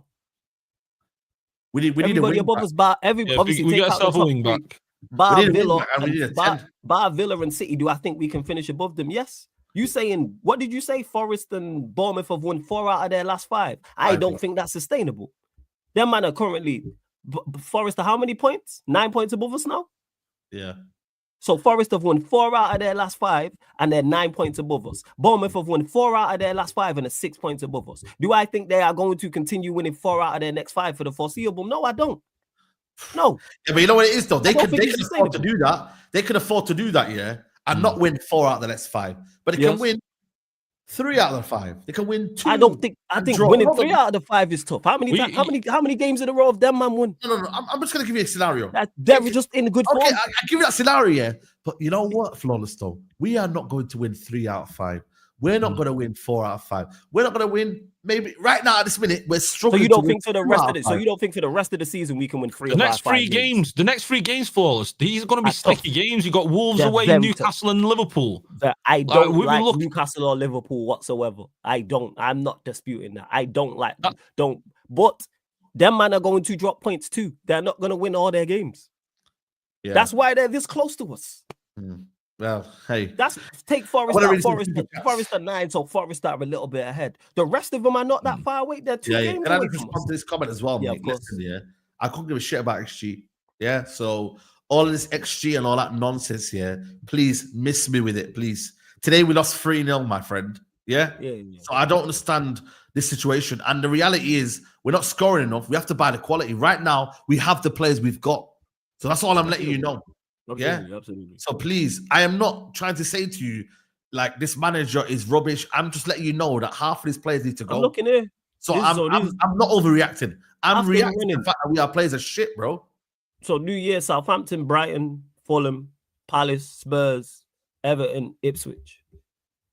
After the next 3. Do I think we can go on a run and get points in that? Yes. Yes. After January, you mean? No, that's during January. January the 12th is... January the 16th, sorry. January 12th, Arsenal. January the 16th is Southampton. That's our 2nd Premier League game of the year. Yeah. Of the new year. Do I think we can go on a run there? Yes. Do I think we can beat Southampton at home? Yes. What are we talking about here? Do I think we can beat Brighton? Do I think we can beat Southampton, Brighton? Do I think we can beat Fulham away, who we beat Fulham away last year? Do I think we could beat Palace? Even though Spurs we struggled against, do I think we could beat Everton away? Do I think we could beat Ipswich? Yes, I think we can win these games. Fulham beat us last year, right? We beat them this year. Let me get the super chats in, and then obviously we beat Fulham this year under the last guy. Just about, man. Just about, you know. Just about. So now it's just about. Yeah, we won opening day. Did we not play? No, I hear you. Well, I hear you. I just know for me, I'm not talking about January. So in regards to, but it's all at sea and everyone goes. I'd rather focus on game by game. But I'm focusing on game. But you said just before, because we didn't manage to get to it, which we'll get to in a sec. All right, where do you see a run coming from? Now I've mentioned favorable matchups. Yeah. Anyway, let me just get super chats in then. And according to Musa, we got Bruno, we got hella world-class players and that. So they're on to you, by the way. No, we're finished. I'm ready. We're finished. No. You are not going to do that. You told me. No. See, I can respect Flawless. You get me? I can respect Flawless. Musa, you would not get away with this. You told me we can still get top 4. So listen, I'm not with you on that. No, he said top 4. Did guys in the chat? Did he not say top 4? Musa. I demand it. But the reality is, looking at this team, I demand. I told you the reality. I told you the reality last time. You didn't want to hear it. Musa, get your head up, man. Lift your head up, bro. You have to lift your head up. I need to hear you say the reality. Because for me, I just want to know. Now we're finished. We're finished. Yeah, what happened last week then? What happened last week? 2 weeks ago, you said, we can finish at Chelsea. Now we're finished now. Now I see it for what it is, We're finished. You know why we're finished, Because if you take the Man City win away, we're in problems. If you take that Man City win away and you look at the form that we've had, we're really in the dumps. And the reality is, there's a difference with beating a team and being better than a team. Anyone can beat anyone on their given day. So you can line up teams and say, we can beat that, we can beat that. But are we better than them? Are we better than Bournemouth? Have we shown to be better than them this season? Based on where we are in the league, no, we're not. And most of these teams that we're playing that's above us, if they're above us, they're better than us. And that's the reality. Can we beat them? Okay, we can beat anyone on our given day. But beating them doesn't make us better than them. We need to actually be better than these teams. And the only way to do that is by putting in a consistent run to show that we can actually win back-to-back. We can win 3 games. All right, Musa, let me ask you. Where do you have us finishing now? Now you've seen the light and you're saying remember what I said to you the other day that why I'm the top 6 thing I'm driving from. Remember I said we need to finish in a European spot. But the reason I think it's so important that we finish in a European spot and we don't take advantage of just thinking win the Europa League and finish anywhere in the league, because your league form can affect you into next season. You can do all of this good stuff in the cup run, but you can't just take. I hear you, but that's why I said the best situation, we'll say, for us to get any sort of European football next year is from the Europa League. That's why. You know what the problem he has, Saeed? If he would have came in, the problem he came in early in the season with 27 games left. I agree. He didn't come in like in January or when there's a load of games. That was too late.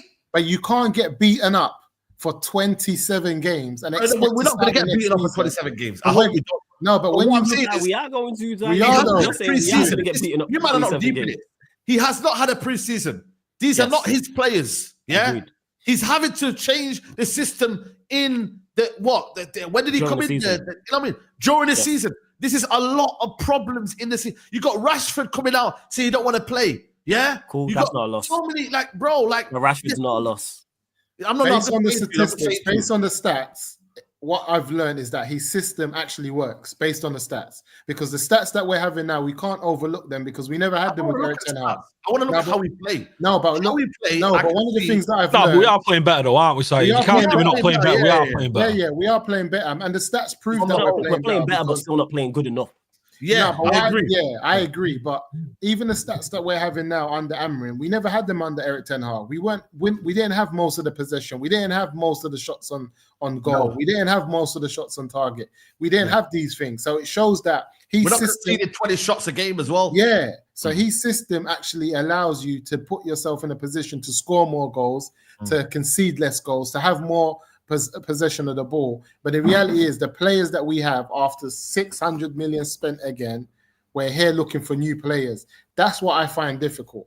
How the heck do we find ourselves in a situation after we spent all that money and we're still going to look around and say, we still need to But that is the situation, though, isn't it, Musa? That is the situation now. That we're clearly aware now. These players aren't good enough, and they do need to move on. These players aren't going to improve, are they? You're not going to see Delo all of a sudden start to become a world beater. You're not going to start to see Bruno change and start to, not spam these Hollywood balls. These players have to go, a lot of them. But you know what's mad? You have to think about it. Since Ranić came in and said we needed open heart surgery, we spent 600 million, and this is where we are. We spent it badly.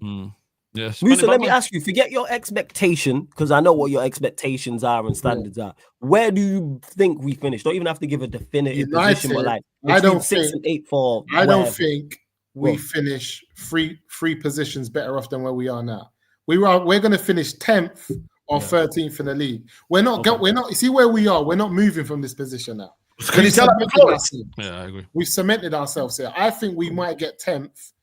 But I think that's the most that we'll get. But I don't think top 10 of the league. I think if we finish in the top half of the table, it'll be like, United finished top half. We're going to make top half seem like it's top 6. Yeah. That's how they're going to spin it. And I think that's what we'll get. We'll get top half of the table, 9th or 10th at max. And we're just going to have to deal with it. But I'm worried about that. Bro, let me just get your super chats in.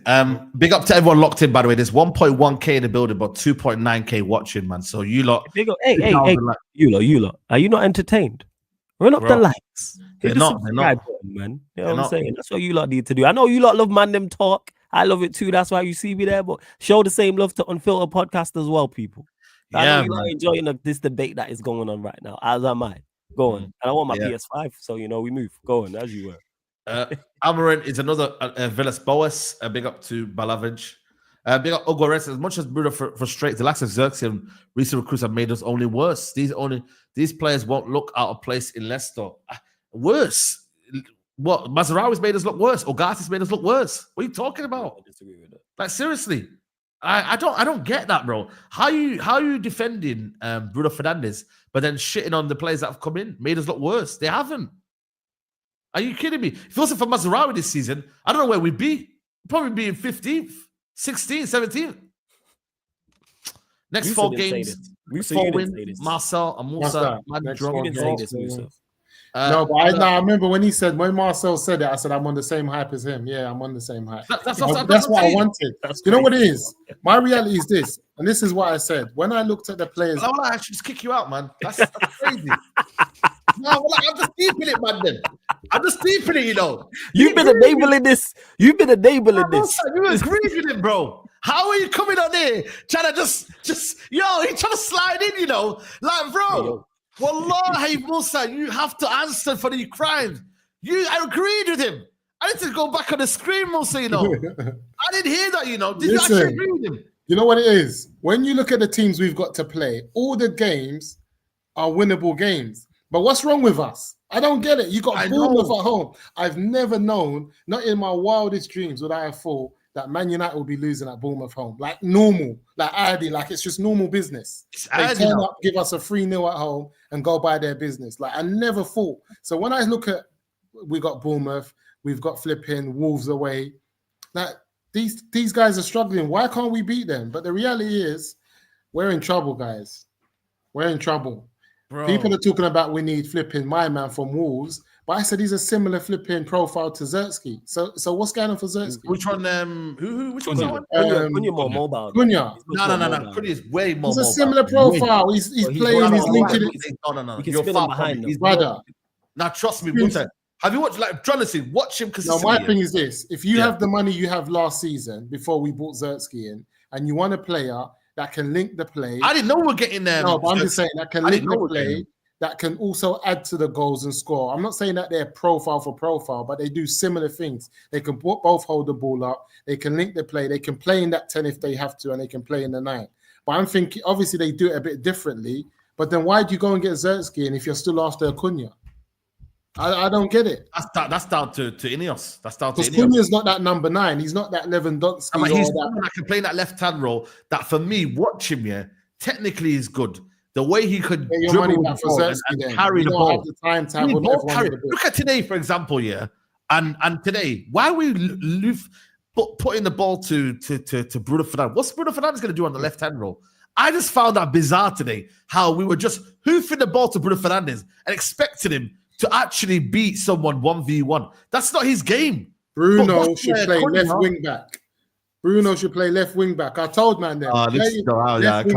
Kick him out again, man. No. Wallahi, man, that's crazy. That's crazy. Yeah. That's two, man. 2 strikes and you're out. I said you win 4 out of that next 4 at Bruno left wing back. You're concussed. I've noticed, Musa, you're now concussed. Bruno listen, think about it. Okay, cool. He can't play in the middle of the park. He can't play in the 6. He's got a lot of energy. Game out. Yeah, but I'm just saying, if you are going to play him, because who's that left wing back that's doing the job for us?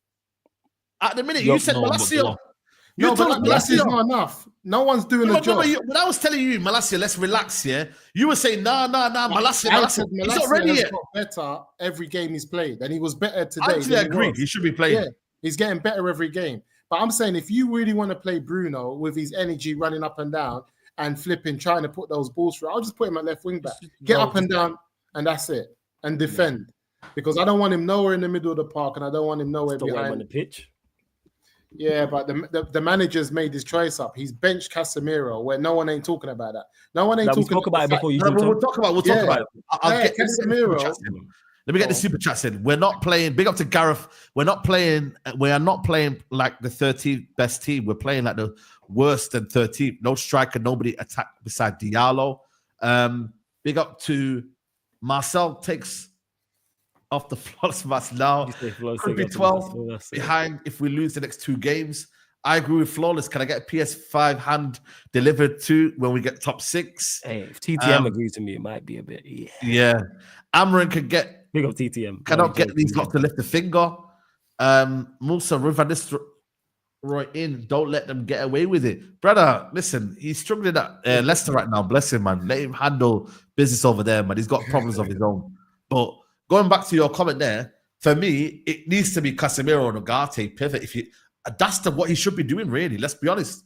He should be rotating 100%. Mainu whenever, but Casemiro should be playing alongside Ugarte. And Ugarte coming off, I keep saying it, guys. I still find it criminal that he came off.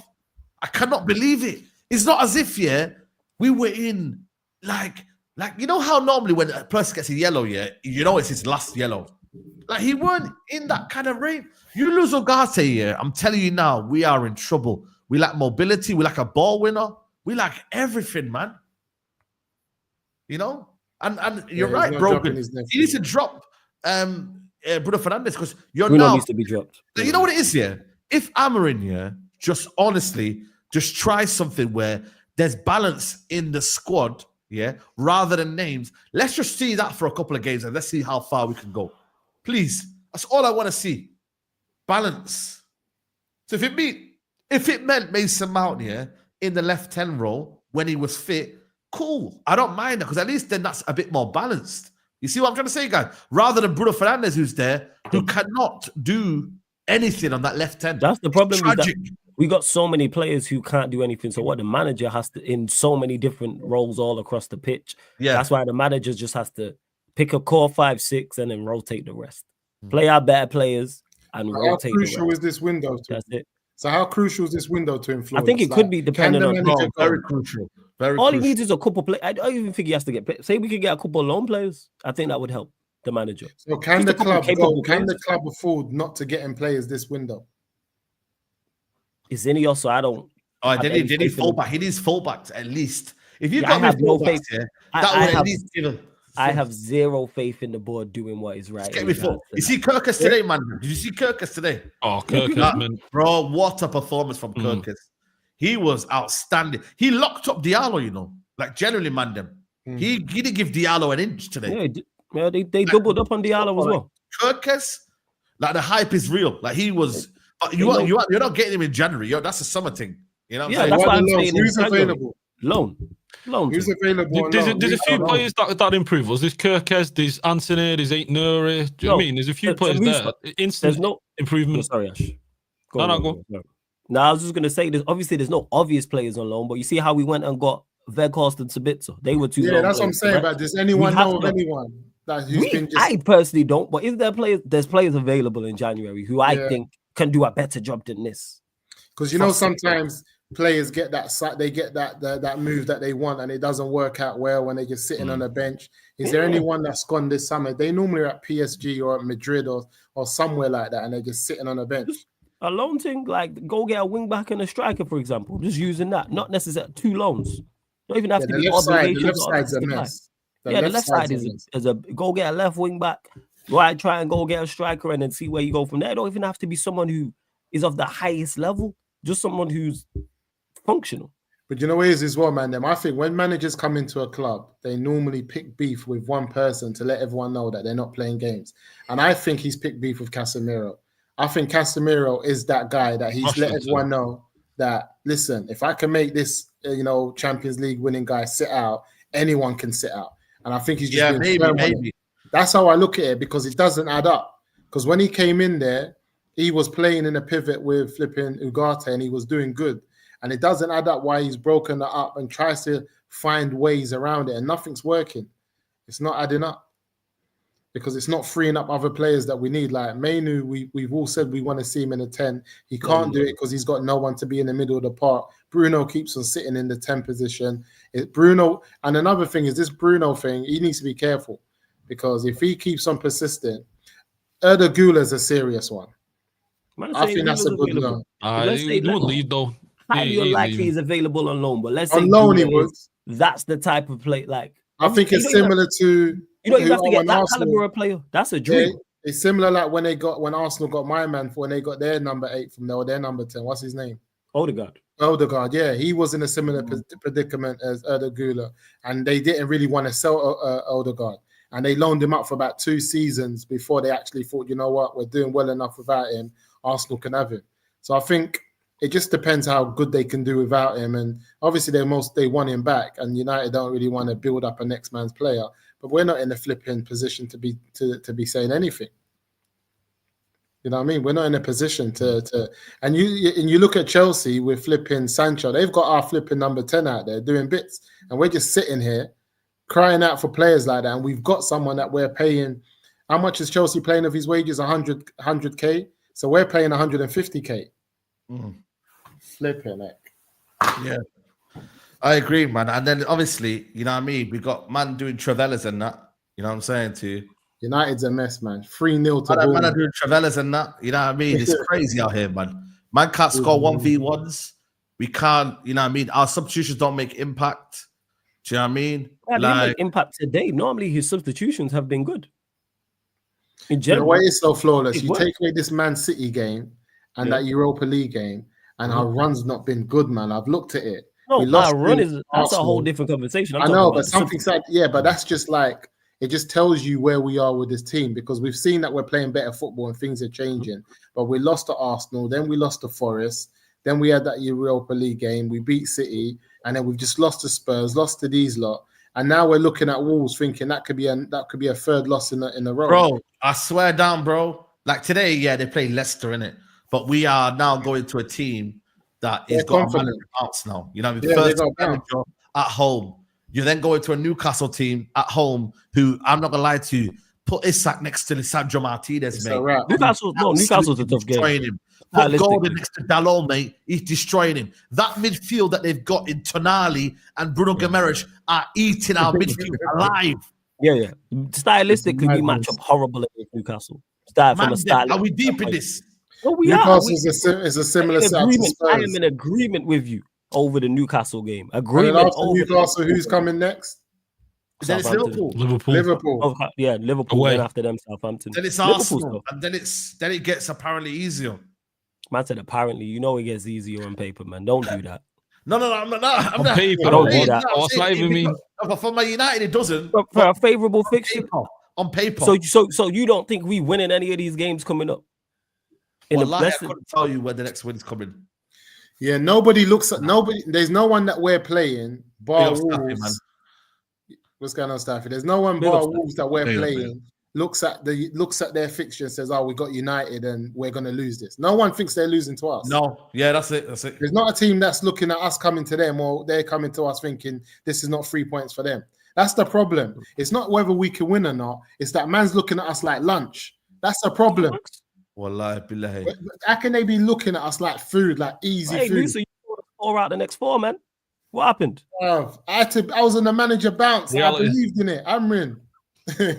But I told man, if it's not easy to wake up from concussions, and I told man, don't hold a don't get banged too early, because the problem we have is this, and this is what I'm saying again, Saeed. If Amrin finishes top 10 this season, just 10th or 11th, and he goes into the next season, no pundit, no one in any news platforms or anything like that is going to allow this man to have a slow start. All they're going to talk about is his poor end of the season or poor run in the season last year. They're struggling again. He's brought in players. The back three, is it working in the league? Blah, blah. We've heard it all before. And that's when it's going to be time for the Man United fan base to stand up and be counted and back the manager and not fold under pressure. Or we're going to just start seeing people start falling off on the sideways, start saying, boy, I'm not really too sure about my man. And then before we know it, we're back to where we started. Yeah, but if he's not improving the team next year, though, Musa, that's when you should be looking at him going, you know what, is he going to improve this team? Yeah. You know, managers shouldn't need 2-3 years. Do you know what I mean? We're already starting to see improvement now. Yeah, he brings his players in and he starts to get more improvement. And yeah, of course, but if he starts bringing his players in and we're still in the same situation next year, can we really be saying, you know, backing him even longer? Do you know what I'm afraid of is that we've spent 600 million. We've had this transfer window as well with Ineos, and we've brought in players that are being questioned with Ineos's transfer window. Like the players they brought in are being questioned.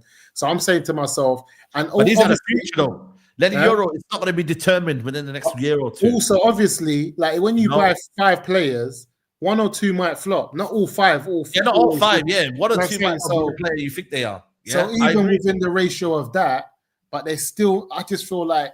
But you know what irks you, right? Did anyone really think that he was going to be like a main starter week in, week out, though? Like, did anyone have that firm belief at 34 years?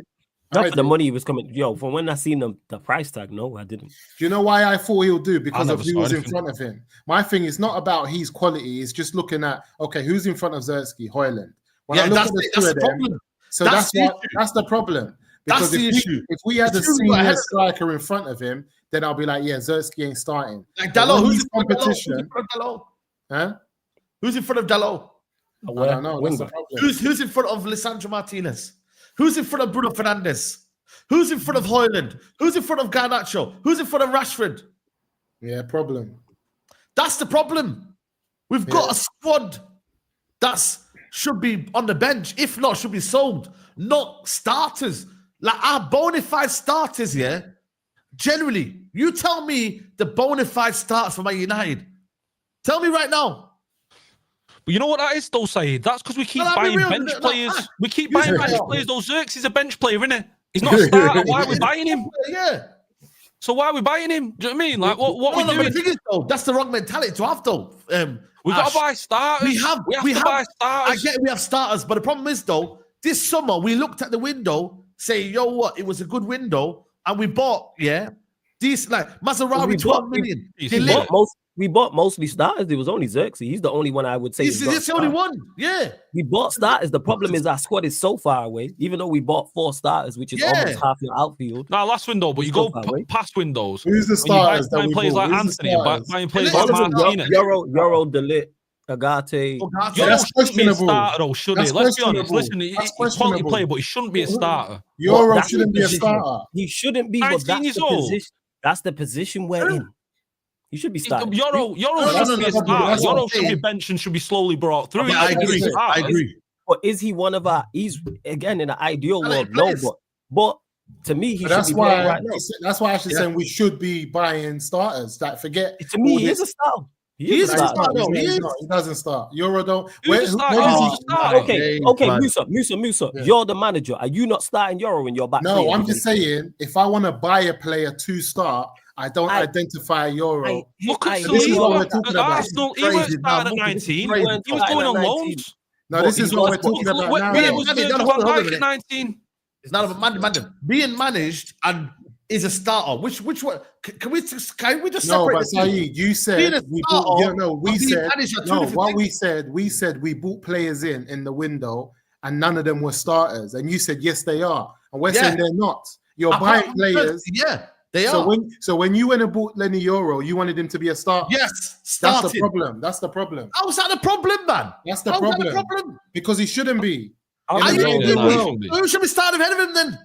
No, but I'm just saying you should be buying players that's more established in their position, and he should be coming in he should be getting gradually in Europe, bro. One of the best in Europe, playing week in, week out at Lille. He's not. He's got the potential. He's got 19 years old. We don't know what he's going to do in the Premier League. We have no idea what he's going to do in the Premier League.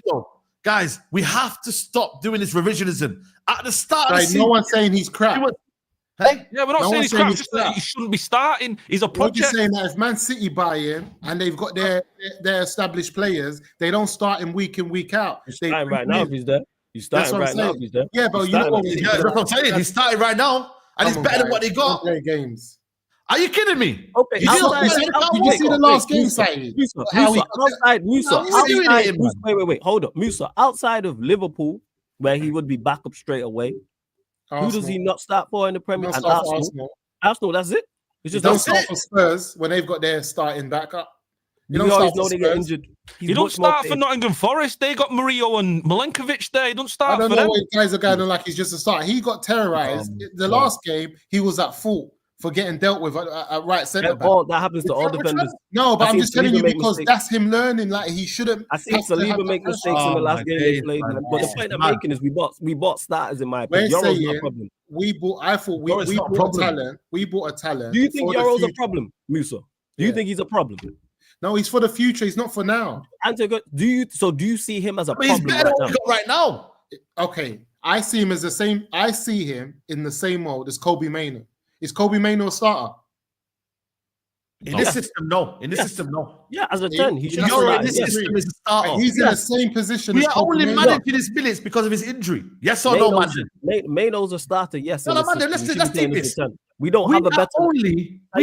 We're gonna get Staffy's opinion as well on this one. We are only not starting Euro because of his injuries, not because of his abilities. Let's get that right. Because if Euro was starting the season, and he was playing well, none of these would have this energy. None of these. Sorry, you're missing a point. We're saying that he's a good player. We're saying he's a good player, but he shouldn't be coming in just guaranteed to be a starter for Man United. Because let me show you something. Because when he starts suffering and it starts getting too heavy for him, there's nobody else to pull him out for. Oh, okay. When I say what we're saying is this. What we're saying is the starter should be able to get pulled out when they're suffering, and Euro steps in. Not that Euro's the starter, he's suffering, he's a young kid. Equally, you're doing the same damage because you're then putting him in an environment where. No, but we're learning. We're just talking about if up. someone's having a couple bad games, just like Kobe Mainoo. If you've got Casemiro and Ugarte playing, established midfielders, they're doing their job, you pull them off 60 minutes, whatever, you bring in Kobe Mainoo. It's not a big deal. No. What I'm saying playing is, as a 10. You shouldn't be playing. I mean, Euro and Mainoo are not on the same page, by the way, guys. They are. No, they're not. You know why? Because Mainoo in this system actually doesn't suit it. Euro does suit this system. What we're doing here, man, right Euro, you think he suits the right centre-back? More so than Mainoo suits that 8 position right now. You think Euro's the right centre-back? Everyone's disagreed and said he should be in the middle of the back. No, he's on the right. He's on the right. Everyone's saying that he gets exposed on the right. I think you can do both, but you can play right. Yeah, because you got the fullbacks. I have no issue with him playing, but I don't see him in the team and see him as a problem. Relying on a 19-year-old to start week in out in the Premier League first season. That's madness. What we're talking about. It is madness. 19 years old, first season in the Premier League. I'm not on this having started like 20-year-old strikers at Hoyland starting for us. They're our main starters. I agree. I'm not in all of this. I agree. My thing is managing minutes versus start are two different things, guys. Euro in this team was meant to be a starter, in this new Man United crop that we bought, meant to be a starter. But when that's bad recruitment. That's bad recruitment, no, Saeed. That's bad recruitment. That's bringing in a 19-year-old to expect him to start 38 games a season in his first season in the Premier League. That's horrendous recruitment. I just think our energy because my thing is this side. It's the same energy when someone says bring in Hoyland to start for Man United at 19 years old because they believe in his talent. You can't say no. No, don't do that. Don't do that. Euro is a better player than Hoyland. If they believe in him, if they say they believe in him and he's 19 years old, you shouldn't have a problem with that. Hey? Are you happy with a 19-year-old leading the line? Into 19-year-old good enough. Back three. What are you talking about? Leading the line. Are you happy for back three? Where's the rest of the experience that's meant to guide him? They're the problem. Where is this 19-year-old? Problem? Where is this 19-year-old defender for any of these big teams you're talking about as they're starting? Don't exist. Where is it, Saeed? Oh my God, man! Where is it? Just because we're not off the level of them, we're not trying to get there. Crap. We have no right to talk about football when it comes to these. You know how old that player was for Bournemouth today. You know how old that player was for Bournemouth today. For what team, Saeed? For what team? For Bournemouth, yeah. Do you know how old he is? Bournemouth. Afford recruitment. No. Do you know the centre back that was playing for Bournemouth today? Did you not know his age today? Anyone? For what team? No. Team? For Bournemouth, yeah. For Bournemouth. That's not a team that's supposed to be up there. No, because you know when his age is. No, you're not doing the age thing, yeah. No, you're not doing the age thing, yeah. Do you know how old he was today? I asked you a top side. Yeah, he was 19, but listen. No. Levels. Listen, he was 19 years old. Nobody talked about his age today. Bournemouth Nobody. is a championship club. 19 they always years have old. 19-year-olds at the. Oh, come on, man. He's 19 years old. Nobody talks about his age. Why today. did we sign Why him are then? you not Do you know what I talking about mean? age now? See that 19-year-old side? Do you want him to come and lead the line at Old Trafford as well? Yeah. No, but you lot are talking about age, yeah, when he is shown he is capable as a 19-year-old, yeah, to be playing at Old Trafford. When we've against asked Man you, United. show us an example of a top Playing against team us at Old that's winning Trafford and playing trophies. for us at Old Trafford's two different things. And that's Two the different problem. things. Like, we've said, show us a Seriously. team, a top team in Europe that's winning trophies week in, week out, season in, season out, that's got 19-year-olds starting for them as their centre backs. Listen, let me get Stuffy involved, man. Stuffy, what are you saying? I don't. You hear in the comments. You want to stay on this subject, or you can go to. Bro, I'm just staying warm in this storm that we're in. I just don't. I don't like the revisionism, Stuffy. I don't like this, bro. I don't Said, like. look, you got the beanie on like me. It looks like you were ready. Look, My guy, by the I way. got the scarf ready, Saeed. Yeah. Just put the scarf on. Yeah. Just get warm. Look, Flawless. I see Flawless is eating. He has his water next to him. It's a storm, guys. Just get until the storm just goes. You know, there's a big cloud right now over us, and it's just raining. Until it stops raining, guys. You just gotta accept. You gotta be ready for the storm. Kubasi, sorry, Mustafi. Kubasi, 17 years old, leading the line at Barcelona. Do you talk about his age? Yesterday against Atletico Come Madrid. on. Hey, Okay. You can't, no. You can't change it. Musa. You asked clearly name one. That's one. You can't do that. You got. When did this Kubasi guy come out? Where did he come from? Guys, let me just say something. Delamassia. They're, That is where we came from. they're managing his minutes. Cole was 19. He's not a starter. They're managing his minutes. Him in the squad. Because he's playing Saeed. People playing and being starters are not the same. He's not a starter. Don't do that. Okay. So you're actually both right, but you're not. He's definitely a starter. He's played. And everyone says he's a starter. He's definitely a starter. He's played 19 games. Yeah, because they've had injuries. No, he's a starter regardless. Nah. And He's Atletico starter, Madrid wallahi, top of the I'm league lying to with you. an extra I game. won't pass on. He's a starter regardless. But go on. They should have won that game, to be honest. Barca, terrible finishing, horrendous. Go on. I was gonna say you're both right. I mean, Said, I get you talking about the revisionism thing. I think Musa and Ash are correct when they say we shouldn't be relying on a 19-year-old center back to start for us. But we did buy him to utilize him this season. As a 19-year-old, yes, I get it. But let's not forget, he was one of the top talents in Europe. He should have been in Madrid right now if they paid the money. Let's be honest. He probably would have been starting with them with the injuries that they picked up. So he would have been starting somewhere in Europe this season in a top team. We did sign him because he's a future talent while he's playing good now. Like he was in team of the season in France last year. So he was going to get picked up by someone. But I do agree with Ash and Musa when they say, Saeed, we shouldn't rely on him week in, week out. And it's not because he's not a good talent. He's a good talent. But he's a good talent that we need for the future as well. He's here for the now, but more for the future. I would have no issue at all if we're rotating him game in, game out. We're playing him 60 minutes here, 90 minutes there, 30 minutes here. That's what you need for development at his age anyways. Let's just be honest. He actually played just because De Ligt has been ill. Like if De Ligt was here the last 2 games, De Ligt would have played more. De Ligt is a senior player. He's played across multiple teams and multiple leagues in Europe. He would have been our starter. And I think Euro knew that he's the future of this backline. So while he is, yes, you are right, Said. We did sign him to start now. It's mainly just because our backline is shit. If we sign good players, he'd be rotated. So that's what I'm saying. You're both right. But forget this conversation because I don't even know why we're focusing on Euro. Let's talk about the team. Let's talk about the loss. Let's talk about the rebuild. Because you know what? I got to quote, what's his name now? Rhino. You know, Rhino said every time we lose or whatever, we come here and we lose our heads. You know, and at what point are we going to come here? We lose and we're upset. But we talk about how, let's just be honest, we kind of expected that. Because I seen most of us do predictions for this game. I saw Saeed, you tweeted, you were like, I'm not confident about today's game. I didn't even predict a win. I predicted a 1-1. So it just shows you that we all predicted that somewhat today was going to be like a horror movie. Yeah, we knew it was a horror movie. Yeah, you know it's going to be scary, but when you get still there go to it, and you're still scared of what's going to happen, right? Yeah. Listen, when you go to Old Trafford, do they ask you now if you're 18 plus? Because when you go to Old Trafford, you need to be an adult. You need to be old enough to understand that whatever's going to happen today, you know, it's not for the weak of heart. You know, you go to Old Trafford, you don't know what you're going to see. One day you're going to win the derby. One day you're going to lose to Bournemouth. One day you're going to lose to Spurs. You don't know what's going to happen, bro. But I feel like at this point, you need to understand this is our season. we are going to be consistently inconsistent. And I'm okay with it because I've accepted it.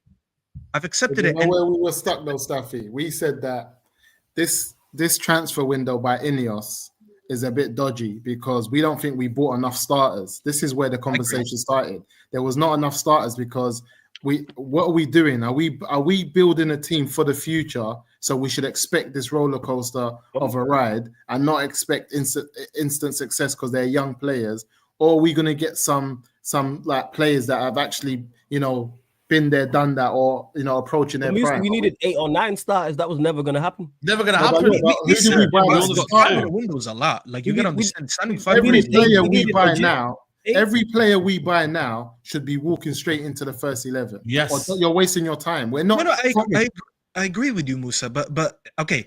So let's talk about the window. I think the window, we can all admit that the window was a mistake in terms of that we didn't hire a manager in the summer first. Yeah. That is the biggest mistake we did. Yeah. That was We the should have L. hired Amorim in the summer. We wasted 2 months of the season. We seen nothing that we didn't know already. We all knew Ten Hag was going to be shit again. We all knew that we're going to lose a lot of games. We're not going to see a style of play. They just needed to wait 2 months for all the people that fucking wrote letters after the FA Cup final. So the shit that we're in right now and Amorim's in right now is because of all these people who wrote letters. Okay, Yeah. so that's how we should revisit that summer. Now, let's just be honest. Yes, you're right, Musa. A lot of players, when we sign players, a lot of them need to be starters. But I don't have an issue losing more games like today to see that, because some people still don't see it. So you I want think to get most, involved, I've been on basically. this channel a lot, and when we spoke about, listen, we need to drop the player FC thing, because at this point, you got to understand with the rebuild, there's no favorites. It doesn't matter if you like Bruno, if you like Rashford, if you like Sancho, if you like whoever is here, whoever is left. At this point, player FC, we all lost because the manager came in, and let's just be honest. If we can get into Amorim's brain and think about what he thinks, he probably rates about, like, highly rates about 4 or 5 players in this team. Everyone else, if you ask him, would you replace him? He probably would. But we need to be realistic. That is going to take time to replace a lot of these players, and some of them, there will be a priority of who leaves before who. We're starting to see it with Rashford, mainly because of his contract, mainly because of how long he's been here. So things like that will take time. But I'm looking at Amorim right now. I feel like Amorim, let's just be honest, anyone, and I tweeted this today, Said, and I just saw you retweeted, anyone who wants to revision what Ten Hag did, wallahi, there's a special place in hell for you. Because I've seen people today saying that Ten Hag wasn't this bad. No, it was a lot worse. We are seeing a manager who every game sets us up better. I see us create chances. I see us threatening the goal. And I see us every game creating more XG than the other team. Yet we keep losing. And for some reason, we keep losing by 3. Every time we play, I look at the XG every game, and I'm like, how did we generate more XG? And then we conceded 3. We conceded 3 to Forest, 4 technically to Spurs, 3 today. It's nonstop. So we can all use our eyes, and we actually can use the stats and look and be like, yeah, the manager's doing a better job. That's check off the. You can check it off the list right now. Let's go to the players. The manager right now is giving them, metaphorically, giving them a rope to either save themselves or hang themselves with it. And we're seeing more players, unfortunately, hang themselves with that rope because he's trusting a lot of players. He's rotating a lot of players. He's starting players and then benching him the next game and then start him again. So everyone's getting an equal treatment. When I go into every game and when we analyze why did we lose, I'm talking more about individual performances and individual mistakes rather than the team shape and the team performance being bad. Then I can't look at the manager. I can mainly look at the players. When Lisandro Martinez, every game, he has at least one mistake or one opportunity where an attacker cooks him and they score. I look at him, I'm like, you know what? You're getting trusted in this system, yet every game there's a mistake from you. Onana started the season well, but I think over the last, he didn't play obviously the Spurs game, but the 2 games before it, he made 2 mistakes that led to goal. I'm looking at him and I'm like, the manager is trusting you with this role, yet there's 2-3 goals that you messed up on, and I'm looking at you rather than looking at the team to why we conceded this goal. Same thing going forward. Bruno Fernandes today, when we went at 1-0 down, wallahi, I tweeted right away, I was like, we're not winning today. We're not coming back. I looked at the way that he played the minute we conceded. We already know he's erratic as fuck. The minute we conceded that first goal, I was like, yeah, we're not winning. He tried to make everything out of the football right after, forcing long passes, trying to drive with the ball alone. The fact that he was missing all these chances just shows you that he mentally was not there, because most of us would back Bruno to score a couple of these chances. And today he had his chances and he didn't score. So that's another opportunity for you to lead this team where the manager trusted you to do so, and you messed up. And these are just simple examples. Malacia, we all been shitting on Dello, right? And I told you guys, you don't need to rate Dello, that's fine. But I'll only rate Dello if I knew he was good at being that advanced left wing position. And I know he's not. So it would be insane for me to think he's going to do anything better than that. We saw Malacia today. A lot of people wanted Malacia to play, right? What did Malacia do today? Malacia is a defender playing a left wing back. If I all of a sudden thought he was going to be prime Ronaldinho and he's going to skin his man and he's going to get the ball in the box so many times, it means that I set an expectation that's not going to happen. That's why people were disappointed today. And I'm like, but you should have known that, because Malacia is just so one-dimensional. When he's available, he's just good to maybe on the day lock up a defender, an attacker, like he did with Saka. But that's what I'm trying to say, Saeed. The manager is given so many chances to these players. The front line, actually, let me talk about the strikers as well before I pass on the mic to someone else. Every game we see Højlund starting one, and then Xerxes starting one, and then Højlund again, and then Xerxes again. And what is the one consistent thing that we see? I feel like they are. It's you know that meme of the clowns fighting. That's what I think when I see these two. Every game they're fighting on who's going to be more useless going up front. And funny enough, sometimes when they come off the bench, they actually do better. That position is up for grabs for the both of them. And both of them are young strikers that play completely different styles of football. But every time I watch him, I watch Højlund versus the Spurs game, I saw nothing from him. That back line of Dragusin and what's his name, Archie Gray, looked unbothered for 90 minutes. Yet today they conceded 6 to Liverpool, which shows you the difference in quality between a Højlund and whatever Liverpool put today. Xerxes, same thing. He plays today. Not once today did I see him do anything impactful. Not once did I look at that center-back partnership of Bournemouth, and they're like, you know what? We're in for a tough game today. We really have a handful on us today. The guy can't even clear the ball in his box. By the way, he has the most useless frame in the Premier League. I've never seen someone who's 6'4" be absolutely useless. He might as well be 5'10", 5'11", because he does not use his height and his size for anything. And that comes from someone who's personally 6'3". When I used to play any type of sports, I knew how to fucking use my size to my advantage. This guy does nothing, and he gets dunked on. So yeah, again, and just to wrap up my point, the manager right now is exposing all these players, but he's exposing them in a good way. We used to see Ten Hag do dumb shit, like putting Casemiro on his own in a 6, where he's not really the best ball player, shit like that. We used to be like, no, you're really using these players in an incorrect way, where they all look like shit. I'm looking at Amorim. We look better. Our shape looks better. We create more chances. We concede less chances. We get more possession. And at the same time, we're losing every game. That can't be on the manager. It got to be on you, because you are not doing your job individually. When you're missing tap-ins, when Garnacho can't lay off a ball to a striker, when Bruno can't strike a ball, when everyone is missing, when Ahmed is missing a tap-in today, all that stuff and the backline, I got to blame the players. And that's fine. That is the storm he was talking about. I would rather the storm be all these shit players getting exposed so we can ship them all out and get better quality players than to be in that same predicament again where we had Ten Hag and I'm like, you know what? I don't even trust the tactics that you're putting. So how can I judge the players? Now I can easily judge the players because the tactics are not bad. Yeah, absolutely. Listen, for me, with Xerxes, right, we just don't even play to his strengths, man. And you know what I mean? It's just hoofball. What are his strengths, Saeed? What are his strengths? I do think I do think there's a player there in terms of his link-up play. I think getting him in the pockets. You know, he's not a number 9. You know what I mean? I've seen it, but for me, his skill set with other players. It's not hoofball. It's not hoofball. He needs to come in a team that's actually playing the ball on the ground. He's not on this hoofball stuff. You need to get hoofball stuff. Let's be honest. I'm not. People say, "Oh, but you're defending him." I'm not defending him. I'm not defending the fact that he should be headering that ball out or he should be doing better. I'm not saying that. But in this system here, you are literally see when the team's bad, child. I'm sorry, you are playing a guy who's not suited to this team, and it's one of the things that Bruno's not suited to this left 10 role. You got Mainu who's not suited to the 8 role. You've got so many square pegs. And if you look at City as well, Maino is the 10. Play Maino in the left side. We know that. Maino's struggling with flaws. I'm not gonna lie, and that's one of my biggest worries. I really don't see where again. To me, and I like the worst case scenario, we play Maino in the left 10 and he looks as bad as Bruno. He comes alive in the 10 role. Have you noticed? He always comes alive because he's a final third player. All I'm saying is try it. That's all. Attempt. Yeah. Let's just see what happens. Flawless. When you put him in the 10, then our pivot 2 is shit. And when you No, put really. him there, you don't see the best Put of him. Casemiro and Ugarte there. But again, I mean, Casemiro talk, the bro. thing It's is- almost 2025, and you guys are Bro, still telling me about Casemiro. Yo, I Wallahi, hear you, bro. I'm Staffy. I know tired, you're not. bro. No, I know you're not with the cast, but my point is what we are doing currently isn't working.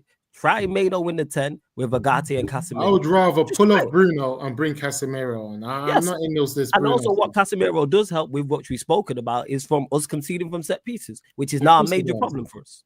He's But very you see, good at Flawless, defending now with you areas. saying that, unfortunately, Yeah. every player. Let's. I'm gonna follow you guys.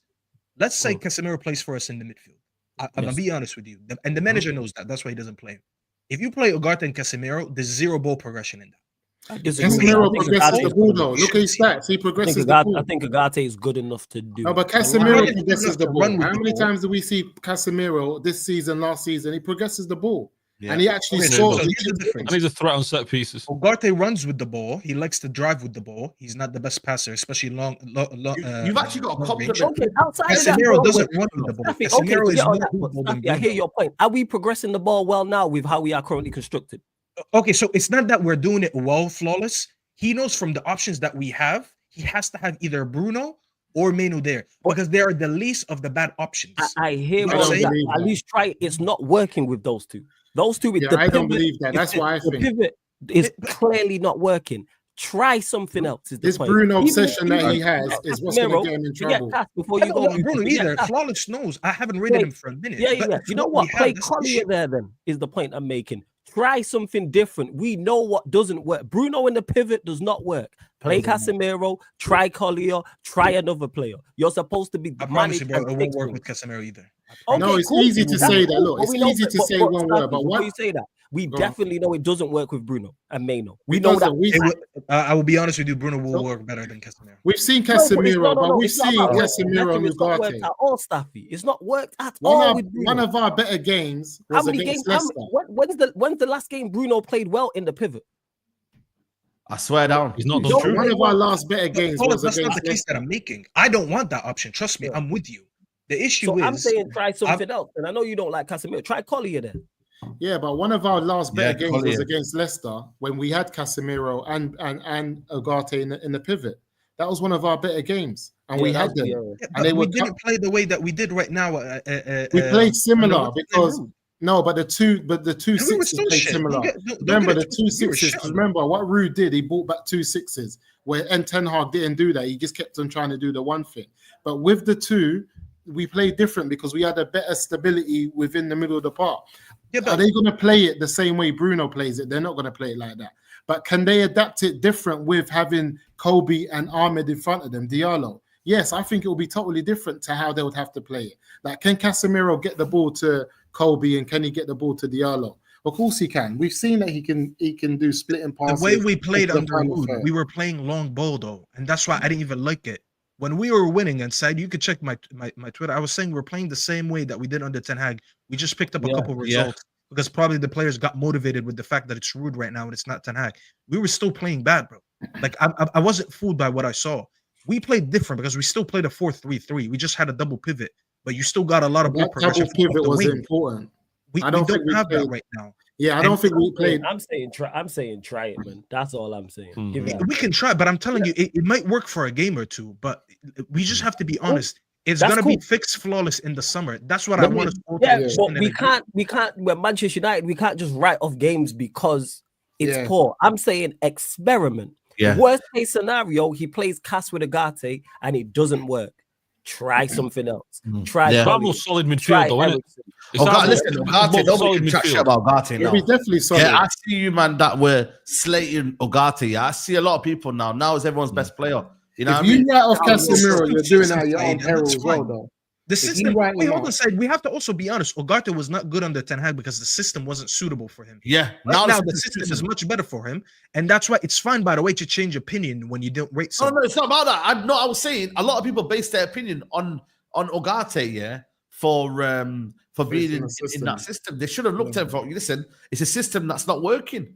You know what I mean? They were slandering That's him what he coming wants. in anyway. They were saying he weren't good enough at PSG. They were saying he weren't good enough for Uruguay. They were having none of a guy. Now they've actually seen that he's a player. He can play. He can put himself about. Now they're changing. Can I get the super chats in then before we talk about what next? Daikin says, what if United get bought by Wolves, Newcastle, Liverpool, Arsenal, and Southampton?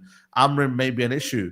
Easy to win at sport. No, Amorim's not an issue. Listen, there's under no circumstance here should we be talking about a manager being sacked here. So I don't know, Daikin. Yeah, and even if he is, you're not going to find out yet. You're not going to find out. Hold on a minute. You should know better, man, Daikin. You've been on this channel for a while, man. Like, this is not a manager problem. This is a player issue where a lot of these players need to go before a manager is sacked, bro. Like, what are we doing here, man? Like, generally, like, no fixture, nothing can change our mind this season. Everyone has to stay focused now to the end of the season and get rid of, like, generally, the Ineos need to be apprehended here. And need to be, I don't know if Musa can help me and Nurdin can help me, find Ineos HQ and talk to them and say, oh, listen, brothers, are you selling half of these players? What are you doing? What's your plan? Shout out to Ty becoming a new even to that as well. It was that easy to win at Sporting. That's why they went 20 years without the league title. Yeah. Yeah. Yes. Right, exactly. The problem is though. I look at them now. But okay, cool. What next? What let's look at what next, right? So we got obviously got a couple of fixtures there. Yeah. What does the manager have to do? This is how we're going to round up the podcast here. Ash, you're going to start with you, then we'll go in order.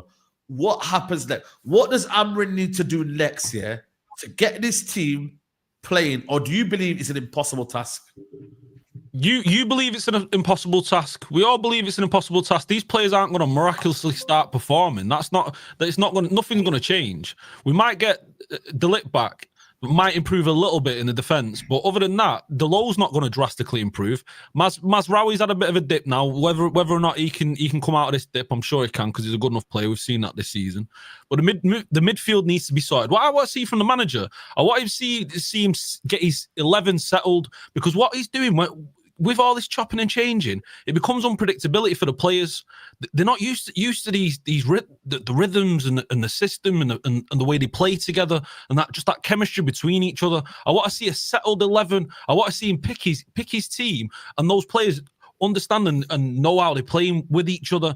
And with that will come a little bit of consistency. But right now, all this chopping and changing, it's too confusing for the players, especially in the heart of the midfield when you're getting Mainu and Agati there. He needs to fix that first. Fix that midfield.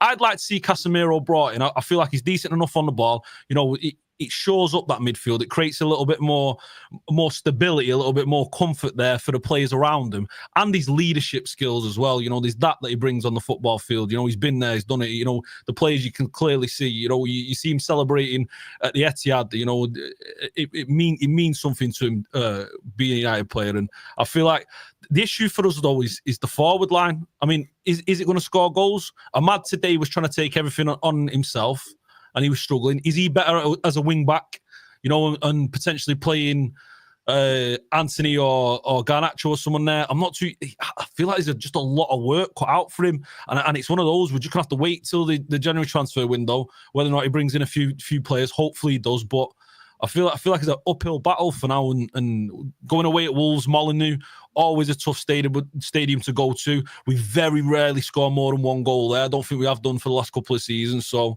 yeah, it's going to be tough for him, and I worry, man. I worry. Flawless, what do you say? What does he have to change? What next? It's a good question. Start dropping players who are not playing well, which he has done. Bruno, you can't continue to play Bruno. Cannot continue to play Bruno. Delow's in there as well. Those two have performed poorly. We've seen him drop players. We've seen Rashford. We've seen Garnacho. We've seen Mount. We've seen Højlund. We've seen Xerxes. We've seen all these players not play. We're struggling from set pieces. Casemiro is our best player when it comes to defending set pieces. That needs to play him there. Put Casemiro back in the side. Try different things is the point I'm making. Leave Diallo as the 10, I would say, because I think we don't have another 10 in there. I want to see Maino higher up. He's not a pivot player. So what I'm looking for him to do is going wrong, tweak things. Even if it's not what I suggested. Even if we play Collier in the pivot, or even if it's Ericsson or it's somebody else there.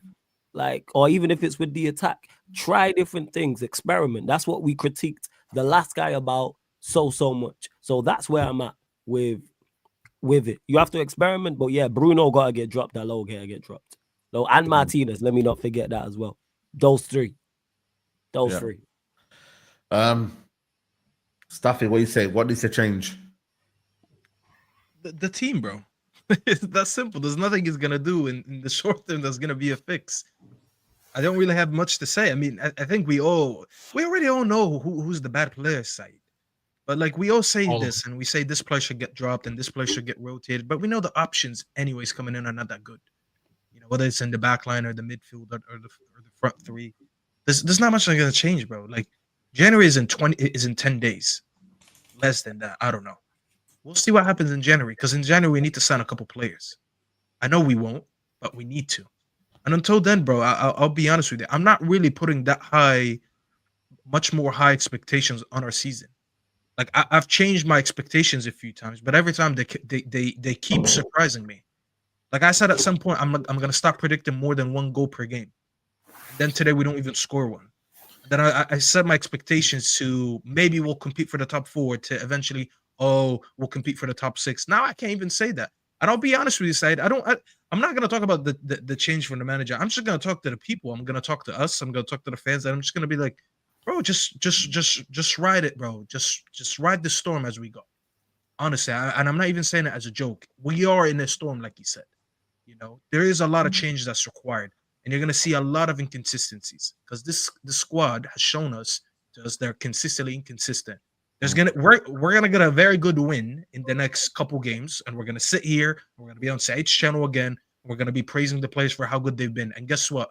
Probably the game after, they're gonna go and they're gonna drop a stinker. Yeah. We're gonna come back and we're gonna talk about a mistake from the back line, the goalkeeper, the midfield, all that stuff. Just get used to it. I honestly believe that nothing will change until most of these players are gone. Because this manager, the best thing he's done right now is expose how inconsistent and how poor they are individually. Because they can't do a lot of the basics wrong. And it's going to be the story of our season. I don't care about if we win a trophy or not. I don't care about finishing in Europe or not. I don't care. Obviously, I want to win trophies. I want to win the Europa League. But I'll be honest with you, Saeed. If we finish outside of Europe this season, it's probably a blessing for us. We need one season where we completely reset. We need so many players out of I don't think it tells us anything if we have 1 week preseason. Saeed, if we go into next season, I promise you, if we go into next season and we're not in Europe, I want to be in Europe, don't get me wrong. But if we're not in Europe at all, we can have that season like Chelsea had when they finished 12th, where you go into the season, you're not going to be in Europe, your games are limited, you have an excuse to get rid of most of these players. Because what are we complaining about right now? We're complaining that we're using too many players and we can't put a consistent squad, right? That's because we're playing a game every 3 days. If we're playing a game once a week, I promise you that wouldn't be an issue. Equally, so we can finally slim out the squad and get rid of these trash players. If Bruno doesn't want to be here because we're not in the Champions League or in Europa League, fuck off. If Rashford is leaving, fuck off. Any of these players that think they're too good to play for a team that's not in Europe, I'm happy with it. All of you good. Garnacho wants to go. I would much rather see a season where I'm not in Europe, and it upsets me that I'm not in Europe because I want to watch my team in the Champions League every Tuesday, Wednesday, or whatever. But if we're not in that, and I know it's 1 year where we could take a step back and completely reset, I'm okay with it. And this is why I am ready. As I said, I'm ready to suffer for the betterment in the next couple of seasons. So that's what I'm looking for, Saeed. I'm not gonna lie. In terms of games and all that, it doesn't really mean much to me anymore. We can finish 10th, we can finish 15th. It doesn't really change for me. Yeah. Okay. Musa, man, what are you saying?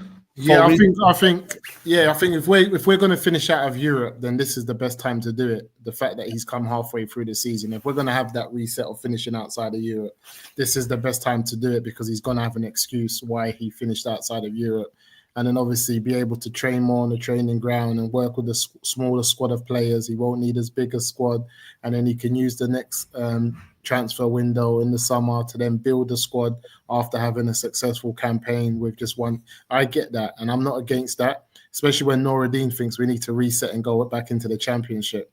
I'm happy with just coming out of the European competition.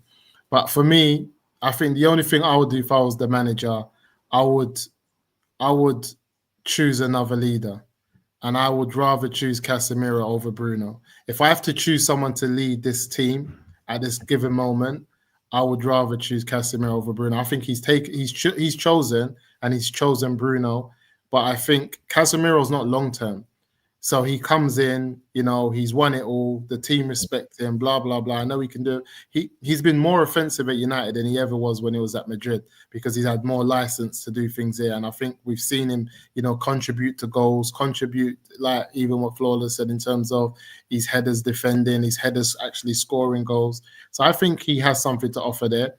But I think this Bruno thing is a bit tricky because if you put too much emphasis on Bruno, he could stay on the next year and the year after that, when really this guy needs to go. And I think this could be his downfall if he keeps him this season and plans to keep him the next season.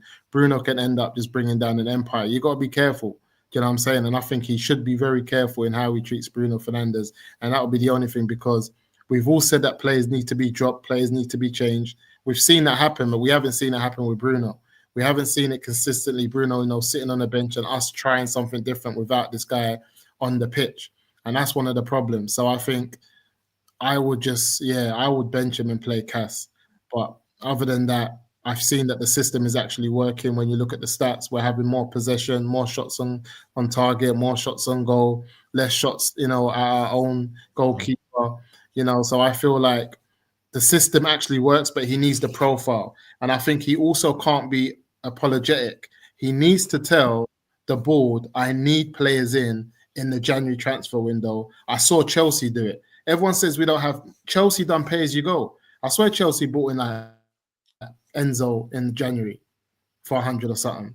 Yeah, 100. They're bringing in players 100 million in January. So what we're saying is they're not paying it all at once. And Enzo's on about 100 grand a week. They did, to be fair, pay it all at once because it was a release clause. Did they pay it all at once? It was a release clause, so you have they to paid his release clause, yeah. But when you look at most of their signings that they've done, most of them they're paying off for like over 5 years, and they've put them all on wages that are 8 years. And then if you look at it, a lot of them are on wages that are under 100 grand a week. So I think that there's an opportunity. If the manager wants a player, they go in for him. Just pay what the club wants, as long as it's in and around the right price, and just set up your pay as you go, man. Pay it off slowly and just keep it moving. But I don't think he can allow to be like, oh, I'm okay. We'll get through to the end of the season. If he does that, he's in trouble. He better get those players in, and that'll be it. Yeah. Listen. Oh, what can we do, man? What can we do, guys? We just gotta survive, man. Yeah, we haven't heard from you, Saeed. What are you saying? I think you just got to rip the squad up, man. I don't personally believe in sitting out of Europe for 1 year, because I still believe that you have to compete in the best, and to know and to see if you can compete in the best, you got to play European football, man. You need to see a squad where what Chelsea have done is they've got at least Conference League, and I'm not saying United should be in the Conference League, but they've got at least a squad where they can manage the both together and put one squad in over there and then use the one squad in the Premier League, But ultimately, it's quality. That's the same issue again. If we have to rotate in Europe, it means you have to have a bigger squad. That's how then he's saying keep a big squad. But that ties up. If our board are doing what we're supposed to, whether we're in or out of Europe, exactly. Determine what they're just not giving the board expectations. And for me, go on. If the board do what they're supposed to do, whether we are in Conference League, Europa League, Champions League, or no Europe, the squad should be all right. 11 or no. And we should be getting the players. That's what it should be. We should be getting the players, yeah. Us being in, like I said, one of those competitions shouldn't determine whether Bruno stays or goes. I'm just using him as an example. Yeah. Or Martinez stays or goes, or Rashford, or Garnacho, or whoever, pick a name. Or same with players coming in. That's what it is. It shouldn't, to me, it has no correlation to it. Yeah. The board should be fully focused on, we need to improve this squad regardless. And we can't just, and they have to pay the money. And our players, and we need to go in there with a plan. Our players are bad, but we're playing games. He has to do something now. This is why I'm not giving him an out. Amorim knew what it was walking into the job. You weren't blindsided. Maybe actually your expectations were low, but holy fuck, maybe that happened. I hear that. I think Chelsea might not have paid all that money up front for Enzo. I think they do that thing where they pay a little bit over the transfer. I mean, the release clause, so that they can stagger it out. So if a player's worth like 95, they say we'll give you 110 if you let us stagger it out. And I think we've done that with Zertsky as well, where we went over his release clause so that we can pay it off over like a period of time. I think that's one of the things that the clubs do now.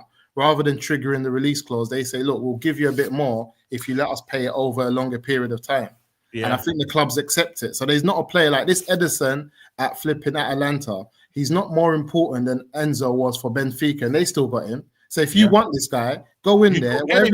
Listen, all this PSR bullshit and all this, listen, man, if they want this squad to be good, rip it up and go and get the best of the best, man.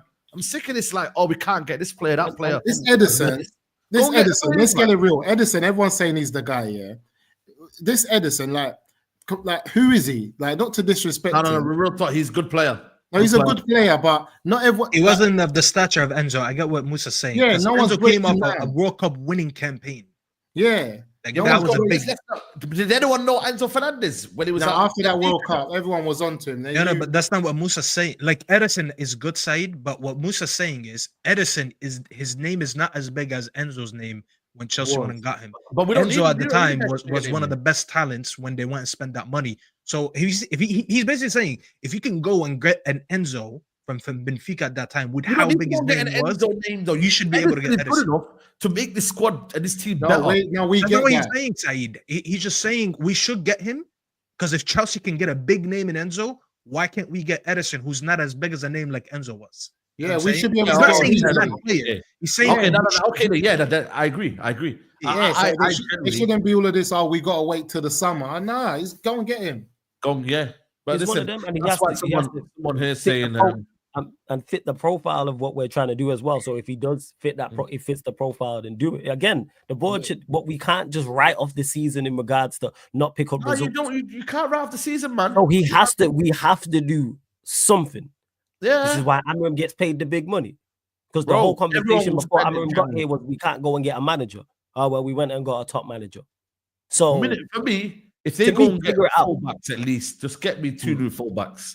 Yeah, if you can do the bare minimum, just get us new fullbacks. Simple. Just support the manager, the position that he wants.